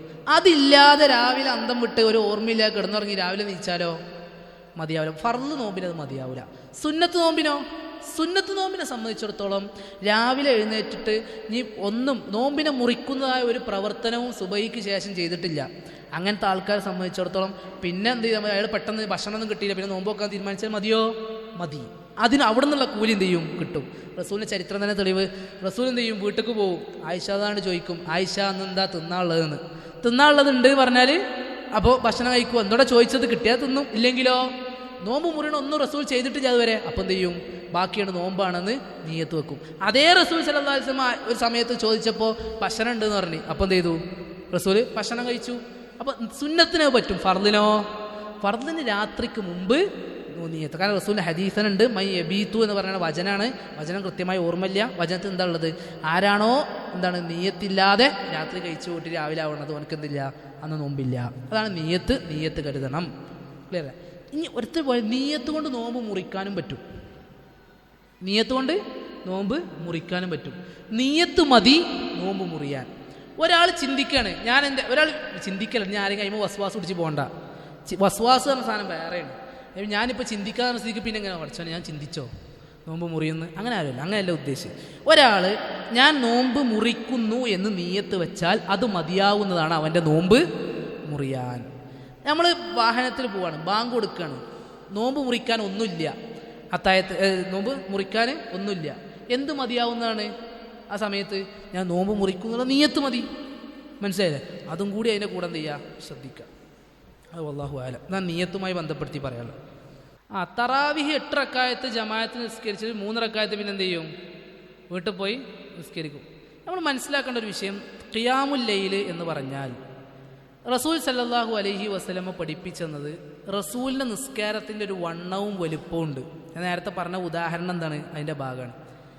ഒരാൾക്ക് ഒറ്റക്ക് നിസ്കരിക്കലാണോ ജമാഅത്ത് നിസ്കരിക്കലാണോ ഖിയാമുൽ ലൈൽ അഫ്ളൽ എന്ന് ചോദിച്ചാൽ അത് ഓരോരുത്തർക്കനുസരിച്ചാണെന്നുള്ളതാണ് ഉത്തരം. എൻ്റെ ഉത്തരം ഫുള്ള് കേൾക്കണം. എന്താണ്? ഓരോരുത്തർക്കനുസരിച്ചാണെന്നുള്ളതാണ് ഉത്തരം. എന്താ അങ്ങനെ പറയാൻ കാരണം, നമ്മൾ ഈ റസൂല് പറഞ്ഞതുപോലെ ഒറ്റക്ക് ഇത്രയും എണ്ണത്തിലും വണ്ണത്തിലും അതിൻ്റെ ഏറ്റവും ഫضലൊക്കെ ഉൾക്കൊണ്ട് സുദീർഘമായി നിസ്കരിക്കാൻ സാധിക്കും, നമുക്ക് ഒരു തഖ്വയും ഇതൊക്കെ കിട്ടുമെന്നുണ്ടെങ്കിൽ ഓർക്കാണെന്ത് ആ ചർച്ച ഉള്ളൂ. അത്രയും സുദീർഘമായി നിസ്കരിക്കും. എന്നാൽ നമ്മളെ അമ്മച്ചോടത്തോളം നമ്മൾ ഖിയാമുൽ ലൈൽ ഒഴിവാക്കാനാണ് നമ്മളെ നിസ്കാരം എന്താവും, കുറച്ചാണ്ട് ഓതും, പിന്നെ അപ്പോൾ കഞ്ഞി കുടിച്ചതിൻ്റെ എമ്പക്കാവും, പിന്നെ അതിന് മറ്റേതാവും ഇതാവും ക്ഷീണാവും, പിന്നെ വേഗം കിടന്നു പറഞ്ഞാൽ നമ്മളൊക്കെ ഒരു കഥ. നമ്മളെ നിസ്കാരമല്ല പറഞ്ഞത്. നമ്മളെ സംബന്ധിച്ചിടത്തോളം നമുക്ക് ഏറ്റവും നല്ലത് തന്നെയാണ് ജമാഅത്തിൽ പങ്കെടുക്കുക.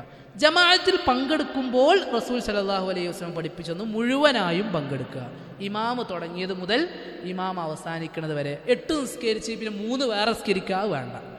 ജമാഅത്തിൽ പങ്കെടുക്കുമ്പോൾ 8 നിസ്കരിച്ച് 11 എന്ത് ചെയ്യുക, പൂർത്തിയാക്കുക. 11 പൂർത്തിയാക്കിയ ശേഷം ഒരാൾക്ക് പിന്നെ വേറെ സുന്നത്തുകൾ നിസ്കരിച്ചൂടെ? നിസ്കരിക്കാം, ഒരു കുഴപ്പമില്ല. റസൂൽ സല്ലല്ലാഹു അലൈഹി വസല്ലം എന്ത് ചെയ്തിട്ടുണ്ട്, പിന്നെ സുദീർഘമായി നിസ്കരിച്ച ചരിത്രങ്ങൾ വേറെ ഉണ്ട്. നിസ്കരിച്ച് ഒറ്റയാക്കാതിരിക്കാൻ ശ്രദ്ധിക്കാം. നമുക്ക് രാത്രി നിസ്കരിച്ച് വേണമെങ്കിൽ പിന്നെ എന്ത് നിസ്കരിച്ചിട്ട് എഴുന്നേറ്റ് എന്ത് ചെയ്യുക, 2 റക്അത്ത് നിസ്കരിക്കാം. പക്ഷെ എന്ത് ചെയ്യരുത്, ഒന്നിൽ ഒറ്റപ്പെടുത്തരുത്. കാരണം ഒറ്റ എന്ത് ചെയ്തു കഴിഞ്ഞു എന്ന് മനസ്സിലാവും. അപ്പോൾ ജമാഅത്ത് നിസ്കരിക്കുമ്പോൾ ജമാഅത്ത് മുഴുവനായി നിസ്കരിക്കാനാണ് അഫ്ളലായി മനസ്സിലാക്കുന്നത്. വല്ലാഹു അലം. പിന്നെ അത്തായം മറക്കരുത്. അത്തായം ഇല്ലാത്തൊരു സ്വഭാവം ഉണ്ട്. ഇപ്പം ഇങ്ങനെ കിടന്നുറങ്ങിയാണ് തീർക്കുന്നത്. സുന്നത്ത് തന്നെയാണ് എന്ത്, അത്തായം കഴിക്കൽ. അതിലേറ്റവും റസൂലിന് ഇഷ്ടം എന്തായിരുന്നു? ഈത്തപ്പഴമാണ്. ഈത്തപ്പഴത്തിന് എന്തുണ്ട്, പ്രത്യേകിച്ച് ഹദീസനെ വന്നിക്കണേ, ഈത്തപ്പഴം കഴിച്ചുകൊണ്ടുള്ള അത്തായത്തിന് ബർക്കത്തിന്. ആരും പോയിങ്ങാണ്ട് ഈത്തപ്പഴം കഴിച്ചാണ്ട് ഇടങ്ങാറാവാൻ നിൽക്കണ്ട. അതൊക്കെ ചിലവർക്ക് പറ്റുള്ളൂ, മനസ്സിലായില്ലേ? അപ്പോൾ ഈത്തപ്പഴം കഴിക്കണേ എന്തുണ്ട്, നോമ്പ് തുറക്കുമ്പോഴും എന്ത് ചെയ്യുക, അതിൻ്റെ ഒരു ഓർഡറൊക്കെ ഉണ്ട് ചില, മനസ്സിലായി? നേരെ പൊരിച്ചു കടിയൊക്കെ ഉണ്ടാവും. ബാങ്ക് കൊടുത്ത ഫസ്റ്റ് പൊരിച്ചു കടിക്കാവും കൈ പോവുക ചിലവർക്ക്, കുട്ടികൾക്ക് പ്രത്യേകിച്ച് നേരെ പൊരിച്ചടി. അങ്ങനെയല്ല, ഇതിനൊക്കെ ഒരു ഓർഡർ ഉണ്ട്. എന്താണ്? ആദ്യം ഈത്തപ്പഴം കൊണ്ട് തുടങ്ങുക, ഈത്തപ്പഴം ഇല്ലെങ്കിൽ കാരക്ക ഇല്ലെങ്കിൽ വെള്ളം, അങ്ങനെ ഒരു ഓർഡറൊക്കെ ഉണ്ട്. അങ്ങനെ തുടങ്ങിയിട്ട് ഇങ്ങോട്ട് വെള്ളം കൊണ്ട് എന്ത് ചെയ്യുക, തുടങ്ങുക. ഇങ്ങോട്ട് പ്രാർത്ഥിക്കുക, ഇൻഷാ അല്ലാഹ്. അതാണ് അതിൻ്റെ ഒരു രീതി. കുറേ സംഭവങ്ങളൊക്കെ എന്തുണ്ട്, നമ്മൾ ചില ഭയങ്കര മടിയാവുന്നത് ഈ നോമ്പിന് സമയത്ത് വന്നിരിക്കൂല, മുമ്പിൽ ഇങ്ങനെ നടക്കും. ബാങ്ക് കൊടുത്തിട്ട് ഒക്കെ സെറ്റപ്പായിട്ടേ വന്ന് ഇരിക്കുള്ളൂ. അങ്ങനെയല്ല, നോമ്പിനെ അതൊരു പ്രതീക്ഷിച്ച് കാത്തിരിക്കലും ആ ഒരു സന്തോഷമൊക്കെ റസൂൽ പറഞ്ഞതാണ്. ഇപ്പം എന്ത് ചെയ്യാം, നമ്മൾ മടിക്കേണ്ട ആവശ്യം, നമ്മൾ വലിയ ആൾക്കാരോ, നമ്മൾ ബാങ്ക് കൊടുത്തിട്ടേ ഇരിക്കുള്ളൂ, ഭയങ്കര തെക്കുവൻ്റെ ആൾക്കാർ, അങ്ങനെയൊന്നുമില്ല. അത്തായത്തെ മറ്റു നിസ്കാരം ഈ ഒരു നോമ്പിൻ്റെ തുടങ്ങണ ഫജ്റിൻ്റെ സമയത്ത് ഭയക്കാത്ത കോലത്തിൽ വൈകിപ്പിക്കലും, മറ്റേതിനെ നേരത്തെ ആവാൻ വേണ്ടി പ്രതീക്ഷിക്കലും, അതിനുവേണ്ടി ഒരുങ്ങി കാത്തിരിക്കലും ഒക്കെ എന്താണ്, സുന്നത്താണ്, കൂലിയുള്ള കാര്യമാണ്. അത് ശ്രദ്ധിക്കുകയും വേണം. അത് ശ്രദ്ധിക്കേണ്ട ഒരു കാര്യമാണ്. അതായത് നമ്മളെന്താ വെച്ചാൽ ധൃതി കാണിച്ചാണ്ട് പിന്നെ എന്ത് ചെയ്യും, നമ്മൾ വാച്ച് നോക്കിയാണ് നോമ്പുറക്കും. അത് വേണ്ട. നമ്മൾ ശ്രദ്ധിക്കേണ്ട ഒരു കാര്യം എന്താ വെച്ച് കഴിഞ്ഞാൽ, അതിൽ സമയം എന്ന് അറിയിക്കാൻ വേണ്ടി നമ്മുടെ നാട്ടിൽ നിലവിലുള്ള സംവിധാനം എന്താണ്, പള്ളിയിൽ ബാങ്ക് കൊടുക്കൽ തന്നെയാണ്. അത് കേൾക്കാത്ത സ്ഥലങ്ങളിലേക്ക് നമ്മൾ എന്താ ആലോചിച്ചാൽ മതി, ടൈം നോക്കി ആലോചിച്ച്. കാരണം നമ്മളെ പള്ളികളിൽ ഏകദേശം കറക്റ്റ് തന്നെയാണ്. ആ സമയം ബാങ്ക് കൊടുക്കുമ്പോൾ നോമ്പ് തുറക്കാൻ ശ്രദ്ധിച്ചാൽ. മറ്റേതൊരു സംശയമാണ്, അയക്കണോ അല്ലെങ്കിൽ നിങ്ങളെ ക്ലോക്ക് നേരത്തെ ആയതാണെങ്കിലോ എന്തിനാ വെറുതെ അതിനൊക്കെയാണ്.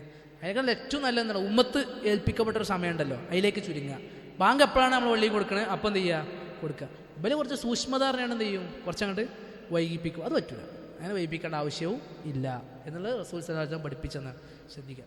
പിന്നെ ഒരു അശ്രദ്ധ ഞാൻ പറയാൻ ഉദ്ദേശിച്ചത് വെച്ചാൽ, നമ്മൾ പല സമയങ്ങളും അശ്രദ്ധ. ഇപ്പോൾ ഉദാഹരണം, നോമ്പ് തുറക്കുമ്പോൾ ബാങ്ക് കൊടുക്കുന്നുണ്ടാവും. പള്ളിയിൽ നോമ്പ് തുറക്കുമ്പോൾ ബാങ്ക് നമ്മൾ കേൾക്കുന്നുണ്ടാവില്ലേ, കേൾക്കണേ, നമ്മളെ തൊള്ളയിൽ സമൂസാവും. അല്ലാഹു അക്ബറിന് ജവാബ് നമ്മൾ കൊടുക്കണ്ടേ? ആലോചിച്ച് നോക്കി. നമുക്ക് അപ്പോൾ നമ്മളിവിടെ ആവും, നമ്മൾ ലൈമിലും വത്തക്കയിലും സമൂസമ്മലും ചിക്കൻ എന്താണുള്ളത് വടമലൊക്കെ ആവും നമ്മളെ കണ്ണ്. നമ്മളെ അമ്മച്ചു കൊടുത്താൽ നമ്മളെ മനസ്സിൽ എന്തുണ്ടാവില്ല, അല്ലാഹു അക്ബർ എന്നുള്ള ഇജാബത്തൊന്നും. അതൊക്കെ ശ്രദ്ധിക്കുക, മനസ്സിലായില്ല? എല്ലാവരും കിട്ടണമെന്ന് പറയുമ്പോൾ ഇങ്ങനത്തെ കുറച്ച് മൈന്യൂട്ട് കാര്യങ്ങളുണ്ട്. തിന്നുകയാണെങ്കിലും അല്ലാഹു അക്ബറിന് ഇജാബത്ത് അപ്പോഴും ഉണ്ട്, അല്ലാഹു അക്ബർ ഇജാബത്ത് കൊടുക്കുക, മനസ്സിലായില്ലേ? അങ്ങനെ കുറച്ച് ചില അശ്രദ്ധകൾ നമ്മളെ ഭാഗത്ത് നിന്ന് ചിലതൊക്കെ എന്ത് ചെയ്യേണ്ടത്, ഒന്ന് മാറ്റി വെച്ച് ശ്രദ്ധിക്കാണ്ട്. അത് ശ്രദ്ധിക്കേണ്ട ഒരു കാര്യമാണ്, എനിക്ക് തോന്നിയൊരു കാര്യമാണ്. ഞാൻ അശ്രദ്ധമായി പോണ കാര്യമാണ്. കാരണം നമ്മളെ ചിന്ത എപ്പോഴും ബാങ്ക് കൊടുക്കുമ്പോൾ ഈത്തപ്പഴത്തുമ്പോൾ ഇതൊക്കെ രമിച്ചിട്ട് പിന്നെ അവസാനത്തൊക്കെ മറന്നിട്ടുണ്ടാവും. ബാങ്ക് കൊടുത്ത് കഴിഞ്ഞോന്ന് ഓർമ്മ ഉണ്ടാവില്ല, സമയമായോന്ന് ഓർമ്മ ഉണ്ടാവില്ല, തീറ്റമ്മ തന്നെ ആവും. ശ്രദ്ധിക്കുക. അതേപോലെ സൽക്കാരങ്ങളൊക്കെ ദൂരങ്ങൾ കുറക്കുക. അതൊരു റമദാൻ എന്ന് പറയുന്നത് വലിയ ഹൈറും ബർക്കത്തുള്ള സമയമാണ്. എന്തിനാ ദൂര സ്ഥലങ്ങളൊക്കെ സൽക്കാരം ഏറ്റെടുക്കണത്? നോമ്പ് തുറപ്പിക്കൽ കൂലിയുള്ള വിഷയമാണ്. നോമ്പ് നോറ്റവനെ പോലെ നോമ്പ് തുറപ്പിക്കുന്നവർക്ക് കൂലിയുണ്ട്, സംശയമൊന്നുമില്ല. പക്ഷെ എന്തിനാ നമ്മൾ ദൂരമുള്ള എവിടേക്കോ പോയി പിന്നെ അന്ന് തറാവി ഉണ്ടാവില്ല, ഒന്നും ഉണ്ടാവില്ല, എന്തിനാ അങ്ങനത്തെ നോമ്പറപ്പിക്കൽ? കുറേ ഭക്ഷണം ഉണ്ടാക്കി വെട്ടി വിഴുങ്ങിയിട്ട് അവസാനം തറാവി നിസ്കരിക്കുമ്പോൾ മൊത്തം ആടലാവും. എന്തിനാ അങ്ങനത്തെ നോമ്പ്? നിസ്കാരം നമ്മോട് നിസ്കരിക്കാൻ ഇതിൻ്റെ കുരു വശ്രബു എന്നല്ലല്ലോ പറഞ്ഞത്. ഇവിടെ പല കാര്യങ്ങളും പിടിച്ചു വെക്കാനല്ലേ പറഞ്ഞത്, അങ്ങനെ കിട്ടാൻ കുറച്ച് തെക്കുണ്ടാക്കാനല്ലേ പറഞ്ഞത്. അപ്പം നമ്മളത് ശ്രദ്ധിക്കുക. സൽക്കാരങ്ങളും അങ്ങനത്തെ നോമ്പറപ്പിക്കുക കുറച്ച് കുറക്കുക. നോമ്പറപ്പിക്കാൻ അത്ര പൂതിയിൽ ഒരു പള്ളിക്കും കൊടുക്കുക, അടുത്ത കുടുംബങ്ങൾ അടുത്ത് വിളിക്കുക, ബാക്കിയുള്ളവരോട് മനസ്സിലാക്കി കൊടുക്കുക. ദൂരത്താണ് നിങ്ങൾ വിളിക്കാൻ പ്രയാസമുണ്ട്, ദൂരത്താണെങ്കിൽ വരാനും പ്രയാസമുണ്ട്, കാരണം നിസ്കാരമൊക്കെ ഉണ്ടെന്ന് ബോധ്യപ്പെടുത്തി കൊടുക്കുക. അങ്ങനെ ഒന്ന് ക്രമീകരിക്കാൻ ഈ നോമ്പെങ്കിലും ശ്രദ്ധിക്കുക. അതിന് ഫുള്ള് എവിടെയെങ്കിലും ആവും, അത് ശ്രദ്ധിക്കുക. ഈ തെറ്റായ കാര്യത്തിൽ നീയത്ത് ചെയ്തു, നീയത്ത് വെച്ചാൽ ആ തെറ്റായ കാര്യത്തിനുള്ള കുറ്റം കിട്ടും. ചെയ്തിട്ടില്ലെങ്കിലും നീയത്ത് വ്യത്യാസമുണ്ട്, ആഗ്രഹം വ്യത്യാസമുണ്ട്, കരുതൽ വ്യത്യാസമുണ്ട്. നീയത്ത് എന്ന് പറഞ്ഞ സാധനം എന്താ? മനുഷ്യൻ മനസ്സിൽ ചെയ്യാൻ ഉറപ്പിച്ച് തീരുമാനം എടുക്കണേനാണ് എന്തെന്ന് പറയാ, അസ്മാണ്, ഉറപ്പാണ് നീയത്ത് എന്ന് പറഞ്ഞത്. അങ്ങനെ തിന്മ ചെയ്യാൻ ഉറപ്പിച്ചിട്ടുണ്ടെങ്കിൽ ആ നീയത്തിലുള്ള കുറ്റമുണ്ട്. ചെയ്യാൻ പണി തുടങ്ങിയാലോ പിന്നെ വഴി തടസ്സം ഉണ്ടായാലോ ചെയ്തവനെ പോലെ ഇന്ന് ആഗ്രഹിച്ചു തിന്മ ചെയ്യാൻ. തിന്മ ചെയ്യാൻ ആഗ്രഹം മനുഷ്യന്മാർക്കൊക്കെ ഉണ്ടാവും, അതിന് സംശയമുണ്ടോ? ആർക്കും എന്തോ ആഗ്രഹിക്കും, അതിന് കുറ്റമുണ്ടോ? അത് അള്ളാഹ് പിടിക്കപ്പെടൂല, പിടിക്കും. ലാ യുകല്ലിഫുല്ലാഹു നഫ്സൻ ഇല്ലാ വുസ്അഹാ. അവരെ കൊണ്ട് പറ്റാത്ത അള്ളാഹ് എന്ത് ചെയ്യൂല, പിടിക്കൂലാറുണ്ട്. ആ ഹമ്മിനനുസരിച്ച് പ്രവർത്തിച്ചാലോ അത് പ്രവൃത്തി ഭാഗത്തിലേക്ക് വന്നു. അപ്പോൾ അത് അടുത്ത ചർച്ചയായി മാറി. നിയത്ത് എന്നുള്ള സാധനം വേറെയാണ്, ആഗ്രഹം വേറെയാണ്. ഏത് അല്ല, ആ സ്വഹാബിന്റെ വിഷയത്തിൽ ഞാൻ പ്രത്യേകം പറഞ്ഞു നിയത്ത് വെച്ചു എന്ന് പറഞ്ഞത്. അപ്പോൾ ആഗ്രഹം മാത്രമല്ല ഉദ്ദേശിച്ച്. ഇല്ലില്ല, നീയത്ത് വെച്ച് കയറുന്നത് ഓൻ ചെയ്യണമെന്ന് ഉറച്ച തീരുമാനം എടുക്കാന്നേ ഉള്ളൂ നീയത്തിന്. അല്ല, വ്യത്യാസമുണ്ട്. ആഗ്രഹം മനസ്സിൻ്റെ തോന്നൽ. നമുക്കൊക്കെ എന്തൊക്കെയോ ആഗ്രഹങ്ങളുണ്ട്, അതൊക്കെ നീയത്താവോ? അല്ല, അത് രണ്ടും നീയത്ത് വ്യത്യാസമുണ്ട്. ഒരു ഇതിൽ ധാരണയിൽ അത് നീയത്തിൻ്റെ ആഗ്രഹത്തിൻ്റെ വിഷയങ്ങളിലൊക്കെയാണ് ആ ചർച്ച. മനസ്സിലായോ? നീയത്ത് വെച്ചാൽ എന്നുള്ള ചർച്ച വേറെയാണ്, അത് പ്രത്യേകം ശ്രദ്ധിക്കണ വിഷയമാണ്. ഇനി ഒരാൾ തിന്മ ചെയ്യാൻ നീയത്ത് വെച്ചു, പണിയും തുടങ്ങി, പിന്നെ അയാൾ അള്ളാനെ പേടിച്ച് മാറി, ഓനക്കോ അത് പ്രതിഫലമായി അള്ള രേഖപ്പെടുത്തും. അത് വ്യത്യാസമുണ്ട്. നീയത്തന്നെ വെച്ചിക്കണത് തിന്മ ചെയ്യണമെന്ന്, പക്ഷെ അള്ളാനെ പേടിച്ച് പടച്ചോണ്ടല്ലോ, അത് അള്ള കാണുന്നുണ്ടല്ലോ, പോയിട്ട് മാറ്റി വെച്ചാലോ ഓനക്കത് കൂലിയായി അള്ള രേഖപ്പെടുത്തും. ഇത് അടുത്ത ചർച്ചയാണ്. അത് അല്ലാഹു ആലം, നിങ്ങൾ പണ്ഡിതന്മാരോട് ചോദിക്കുക. നിസ്കാരത്തിൽ സുജൂദിൽ വ്യത്യസ്ത ദിക്റുകൾ പഠിപ്പിക്കപ്പെട്ടിട്ടുണ്ടല്ലോ എന്നുള്ളതാണ്. വല്ലാഹു ആലം. അതിൽ ഇബ്നു ഉസൈമീൻ റഹിമുള്ള അദ്ദേഹത്തിൻ്റെ ഷറഉൽ മുംതി എന്നുള്ള ഗ്രന്ഥത്തിലൊക്കെ പഠിപ്പിച്ചത് ദിക്റുകൾ പലതുണ്ടല്ലോ, പല ദിക്റുകളും മാറ്റി മാറ്റി ചൊല്ലി നോക്കുക എന്നുള്ളത് എന്താണ്, ഒരു സുന്നത്താന്ന് പഠിപ്പിച്ചിരുന്നുണ്ട്. എന്തുകൊണ്ടാണെന്ന് വെച്ച് കഴിഞ്ഞാൽ ഒരേ ദിക്ർ ഒരു മനുഷ്യൻ ചൊല്ലുന്നതിനിടയിൽ ദിക്ർ അടക്കുന്ന പഠിപ്പിക്കപ്പെട്ട ദിക്ർ അല്ലെ എന്തെങ്കിലും ദിക്ർ ഉണ്ടാക്കണേ കുറിച്ചല്ല പറഞ്ഞത്. സുജൂദിൽ സുബ്ഹാൻ റബ്ബിയൽ അഅല പഠിപ്പിച്ചത്, സുബ്ഹാനക്കല്ലാഹുമ്മ റബ്ബനാ വബിഹംദിക്കല്ലാഹുമ്മ ഗഫിർലി പഠിപ്പിച്ചു. അങ്ങനെ ദിക്ർ പഠിപ്പിക്കപ്പെട്ട ദിക്ർ ഉണ്ടല്ലോ, അത് അങ്ങോട്ടും ഇങ്ങോട്ടും മാറ്റി മാറ്റി ചൊല്ലലും ഒരേ സുജൂദിൽ ചൊല്ലലൊക്കെ എന്താണ് അനുവദനീയമാണ് എന്ന് പഠിപ്പിക്കപ്പെട്ടത് കാണാൻ സാധിക്കും. വല്ലാഹു അലം. അതേ സമയത്ത് ഈ ചില ഇല്ലാത്ത ദിക്റുകൾ ചൊല്ലുന്ന സമ്പ്രദായമുണ്ട്, അത് പറ്റൂല. അത് മാറ്റി മാറ്റി ചൊല്ലുന്ന ഒരു തജ്ദീദാണ്. തജ്ദീദ് ഒരു പുതുങ്ങലാണ്, ഇടയ്ക്ക് മാറിക്കിടുമ്പോൾ ഒരു ശ്രദ്ധ ഉണ്ടാവും, നിസ്കാരത്തിൽ ഒരു കോൺസെൻട്രേഷൻ ഉണ്ടാവും. അങ്ങനെയൊക്കെ എന്ത് ചെയ്യും, പറ്റും എന്ന രീതിയിൽ ഇബ്നു ഉസൈമീൻ റഹിമഹുള്ളാഹ് ചർച്ച ചെയ്യുന്നുണ്ട്. വല്ലാഹു അലം. അതുണ്ട്.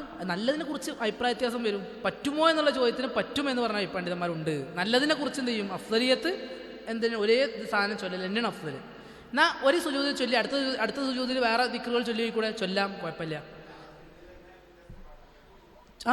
ചൊല്ലണേ കുഴപ്പമില്ല. അത് പറഞ്ഞാൽ അഫ്ദൽ ഏതെന്നുള്ളതാണ് ചർച്ച വ്യത്യാസം എന്ന്. ഒരു ഒറ്റക്ക് സ്കരിക്കുകയാണ് പള്ളി ഒരാൾ, നിങ്ങൾ ജമാഅത്തൊക്കെ സ്കെച്ചിരിക്കുകയാണ്.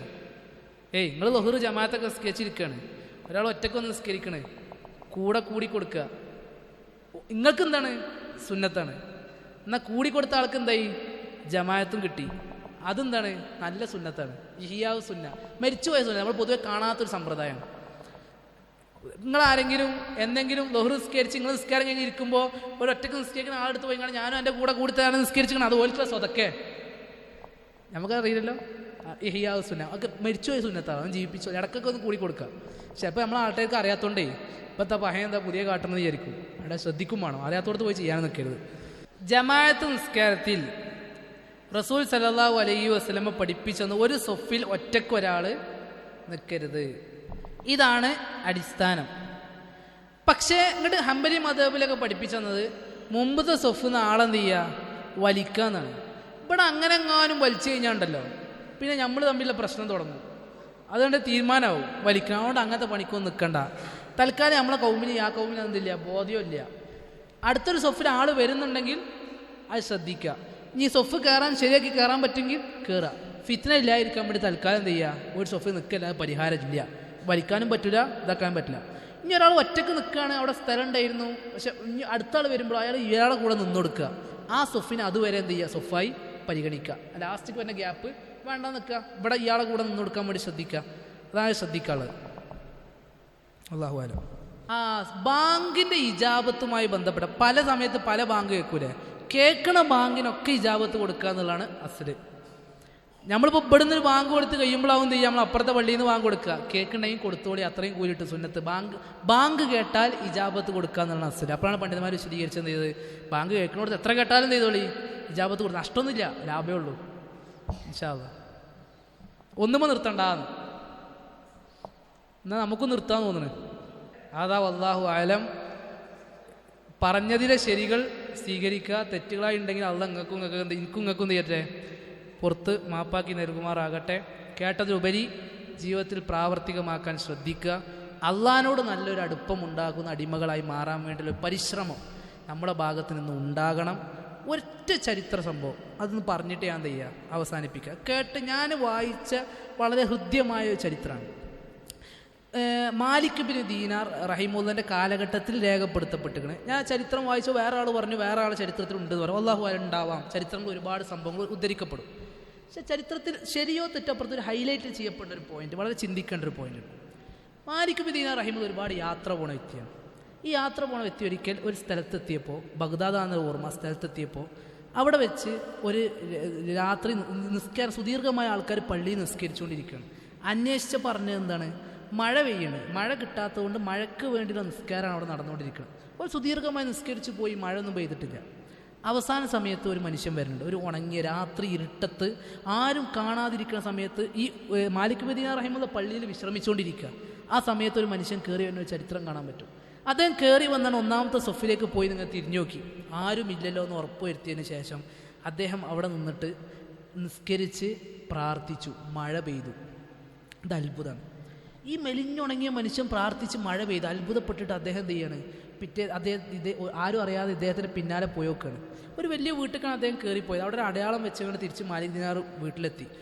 ഞാൻ ചുരുക്കി പറയണം, പള്ളി എത്തിയതിനു ശേഷം പിറ്റേ ദിവസം അങ്ങനെ പോയോക്കണം വീട്ടിൽ പോയപ്പോൾ അതെന്താണ്, അടിമ കച്ചവടക്കാരൻ്റെ വീടാണ്. ആ വീട്ടിലെ യജമാൻ്റെ അടുത്ത് പോയി കണ്ട് ചോദിച്ചു, എനിക്കൊരു അടിമനെ വേണമെന്ന് പറഞ്ഞു. നല്ല ആരോഗ്യ പുഷ്ടിയുള്ള നല്ല അടിമകളെ കാണിച്ചു കൊടുത്തിട്ട് പറഞ്ഞത് എൻ്റെ അടുത്ത് ഇത്ര അടിമകളുടെ വാങ്ങിക്കോളി എന്ന് പറഞ്ഞു. എനിക്ക് ഇവരൊന്നും വേണ്ട, ആ മൂലക്ക് ഇരിക്കണം, ആ ഉണങ്ങിയ മനുഷ്യനെ മതി പറഞ്ഞു. അപ്പോൾ പറഞ്ഞു, അയാൾ പറഞ്ഞു, അയാളെന്തിനാ നിങ്ങൾക്ക്, അയാളൊന്നിനും പറ്റൂല, നിങ്ങൾക്ക് വേണ്ട പറഞ്ഞു. പക്ഷെ അതിൽ എനിക്ക് അയാളെ മതി പറഞ്ഞു. അങ്ങനെ അയാളെ വാങ്ങിയിട്ട് ഇങ്ങനെ പോവാണ്. ആ പോണ സമയത്ത് അയാൾ ചോദിക്കണം, നിങ്ങളെന്തിനാ അത്രയും നല്ല ആരോഗ്യ പുഷ്ടിയുള്ള എല്ലാ പണിയെടുത്തരാൻ പറ്റുന്ന അടിമകളുണ്ടാകുമ്പോൾ ഇന്നെന്തിനാ ഞങ്ങൾ തിരഞ്ഞെടുത്തെന്ന് ചോദിക്കുന്നുണ്ട്. അപ്പോൾ ഈ മനുഷ്യൻ പറഞ്ഞത്, ഈ മാലിക് ദീനാർ പറഞ്ഞു, ഞാൻ ഇന്നലെ നിങ്ങളെ രാത്രി നടന്ന സംഭവം ഞാൻ അറിഞ്ഞു. നിങ്ങൾ രാത്രി പടച്ചുകൊണ്ട് പ്രാർത്ഥിച്ചുകൊണ്ട് ഇപ്പം അതോടുകൂടിയിട്ട് മഴ പെയ്തു. ഞാൻ അത്ഭുതപ്പെട്ടു, എത്ര ആൾക്കാർ പ്രാർത്ഥിച്ചിട്ട് മഴ ചെയ്തിട്ട് നിങ്ങൾ പ്രാർത്ഥിച്ചപ്പോൾ എന്താണ് മഴ പെയ്തത് എന്ന് ഞാൻ ആ സത്യം അറിഞ്ഞു. അപ്പോൾ ഈ മനുഷ്യൻ ചോദിക്കുന്നുണ്ട്, നിങ്ങൾ ഇന്നത്തന്നെയാണോ കണ്ടതെന്ന് ചോദിച്ചു. ആന്ന് പറഞ്ഞു. പിന്നെ നിങ്ങൾ ഇന്നത്തന്നെയാണോ കണ്ടത്, ഉറപ്പാണോ ചോദിച്ചു. ആന്ന് പറഞ്ഞു. ആ മനുഷ്യൻ വേഗം സുജൂദ് കിടന്ന് പ്രാർത്ഥിക്കുകയാണ്. യാ സാഹിബ സിരി ഇന്ന സിർറ ഖദ് ലഹറ, അല്ലയോ രഹസ്യങ്ങളുടെ സാഹിബേ, ഇന്ന സിർറ ഖദ് ലഹറ, ഇതാ നിന്റെ രഹസ്യം എന്താ ഇവിടെ വെളിവായിരിക്കുന്നു. ഇനി മരണമാണ് എനിക്ക് ഹൈറെങ്കിൽ നീ മരിപ്പിക്കണം. ആ മനുഷ്യൻ പ്രാർത്ഥിച്ച് സുജൂദ് കിടന്ന മനുഷ്യൻ മരിച്ചു. ആ പ്രാർത്ഥനയെ അള്ളാഹ് എന്ത് ചെയ്തു, സ്വീകരിച്ചു. ഇത് അള്ളാഹ് പഠിപ്പിച്ചെന്നൊരു അസ്ലാണ്. ഈ ചരിത്രം ശരിയോ തെറ്റോടെ നിൽക്കട്ടെ, അള്ളാഹ് പഠിപ്പിച്ചെന്നൊരു അസ്ലുണ്ട്. എന്താ അറിയോ, ഇന്ന അള്ളാഹിൻ്റെ ചില അടിമകളുണ്ട്, ലൗ അഖ്സമ അലല്ലാഹി ല അബറ, അവർ അള്ളാഹിൻ്റെ പേരിലെങ്ങാനും ഒരു കാര്യം സത്യം ചെയ്ത് പറഞ്ഞാൽ ല അബറ, അത് അള്ളാഹ് നടപ്പിലാക്കി കൊടുക്കും. ഇത് ഹദീസിൽ പഠിപ്പിക്കപ്പെട്ട വിഷയമാണ്. നമ്മൾ ആ ഒരു ദർജയിലേക്ക് എത്താൻ വേണ്ടിയുള്ള ഒരു പരിശ്രമം നമ്മുടെ ഭാഗത്തു നിന്നുണ്ടാകണം. അള്ളാഹിനോടുള്ള ഇബാദത്തുകളിലൊക്കെ ഒരു ആത്മാർത്ഥത പുലർത്തി ഒരു റൂഹ് ഈമാനിൻ്റെ മധുരം അത് ആസ്വദിക്കാനുള്ള ഒരു അവസ്ഥയിലേക്ക് നമ്മൾ എത്താൻ വേണ്ടി പരിശ്രമിക്കുക. അതിനുള്ളൊരു അവസരമാണ് റമദാൻ എന്നൊക്കെ പറഞ്ഞത്. റമദാനിൽ നോമ്പ് നോറ്റ് ഈമാൻ്റെ ഒരു ഗന്ധമുണ്ട്, അതൊരു ഹക്കാണ്. അനസ് ബിൻ നളർ റളിയല്ലാഹുവിന്റെ ചരിത്രത്തിൽ നോക്കുമ്പോൾ അദ്ദേഹം ഉഹുദ് യുദ്ധത്തിൽ ഇങ്ങനെ ധൃതിപ്പെട്ടു പോകുമ്പോൾ സഹാബി ചോദിക്കുന്നുണ്ട്, അനസേ നിങ്ങൾ എങ്ങോട്ടാ ധൃതിപ്പെട്ടു പോകണമെന്ന് ചോദിക്കണം. അപ്പോൾ പറയുന്നുണ്ട്, ഇന്നി ലഅജിദു റീഹൽ ജന്നതി ദൂനൽ ഉഹുദി, ഉഹുദിൻ്റെ താഴ്വാരത്ത് സ്വർഗത്തിൻ്റെ ഗന്ധം എനിക്ക് ആസ്വദിക്കാൻ പറ്റുന്നുണ്ട്. പണ്ഡിതന്മാർ വിശദീകരിച്ച് പറഞ്ഞു അതൊരു ശരിയായ ഗന്ധമാണ്. അത് ഈമാനുള്ള മനുഷ്യന്മാർക്ക് ഈമാൻ്റെ ഗന്ധം ദുനിയാവിൽ ആസ്വദിക്കാൻ പറ്റുന്നു. നമ്മളെ സംബന്ധിച്ചിടത്തോളം നമുക്ക് ഈമാൻ്റെ ഗന്ധം പോയിട്ട് എന്ത് ഗന്ധം ആസ്വദിക്കാൻ പറ്റുന്നത്? നമ്മളെ വയർപ്പിൻ്റെ മണാവും. പക്ഷെ ഈമാനൊരു ഗന്ധമുണ്ട്, അത് ഹക്കാണ്. അത് ആസ്വദിക്കാൻ പറ്റില്ലെന്ന് അതൊരു ദർജയാണ്. അതിനുള്ളൊരു അവസരമായിട്ട് നമ്മൾ റമദാനം വരെ പരമാവധി ഖുർആൻ പാരായണം, അങ്ങനെ പാരായണം മനസ്സിനൊക്കെ ഒരു സമാധാനമാണ്, നിസ്കരിക്കുന്നതോട് കിട്ടുന്ന ഒരു ആസ്വാദനം, അതൊക്കെ ലക്ഷ്യം വെച്ച് നല്ലൊരു അള്ളാഹിനോടുള്ള ബന്ധം സ്ഥാപിക്കുന്നവരായി മാറണം. നമ്മൾ പ്രാർത്ഥിച്ചാൽ ഉത്തരം ലഭിക്കുന്ന ഒരു അവസ്ഥയിലേക്ക് നമ്മൾ മാറണം. നമ്മുടെ തിന്മകൾ ജീവിതത്തിൽ ഒരുപാട് സംഭവിച്ചു പോയിട്ടുണ്ടാവും, ഹക്കാണ്. അള്ളാഹ് നമുക്കെല്ലാവർക്കും പുറത്ത് മാപ്പാക്കി നൽകുമാറാട്ടെ. മനുഷ്യന്മാർക്കൊക്കെ വീഴ്ചകൾ സംഭവിക്കും. അള്ളാഹ് അതൊക്കെ ഒരു പുറത്ത് മാപ്പാക്കാനുള്ള ഒരു അവസരമാക്കി മാറ്റി ഏറ്റവും നല്ല രീതിയിൽ ആത്മാർത്ഥയോട് റമദാനെ ഉപയോഗപ്പെടുത്തുന്നവരുടെ കൂട്ടത്തിൽ അള്ളാഹു നമ്മൾ ഉൾപ്പെടുത്തി അനുഗ്രഹിക്കുമാറാകട്ടെ. കേട്ടതിലുപരി ഈ വിഷയങ്ങളൊക്കെ ജീവിതത്തിൽ പകർത്താനുള്ള ഒരു തൗഫീക്ക് അള്ളാഹു സുബ്ഹാനഹു വതആല നമുക്ക് നൽകി അനുഗ്രഹിക്കുമാറാകട്ടെ. നമ്മളിന്ന് വന്നുപോയ വീഴ്ചകളെ അള്ളാഹു സുബ്ഹാനഹു വതആല പുറത്ത് മാപ്പാക്കി നൽകുമാറാകട്ടെ. അതാ വല്ലാഹു അലം. വസല്ലല്ലാഹു അലാ നബിയിനാ മുഹമ്മദ്. സുബ്ഹാനക അല്ലാഹുമ്മ വബിഹംദിക് അശ്ഹദു അൻ ലാ ഇലാഹ ഇല്ലാ അൻത അസ്തഗ്ഫിറുക വഅതൂബു ഇലൈക്.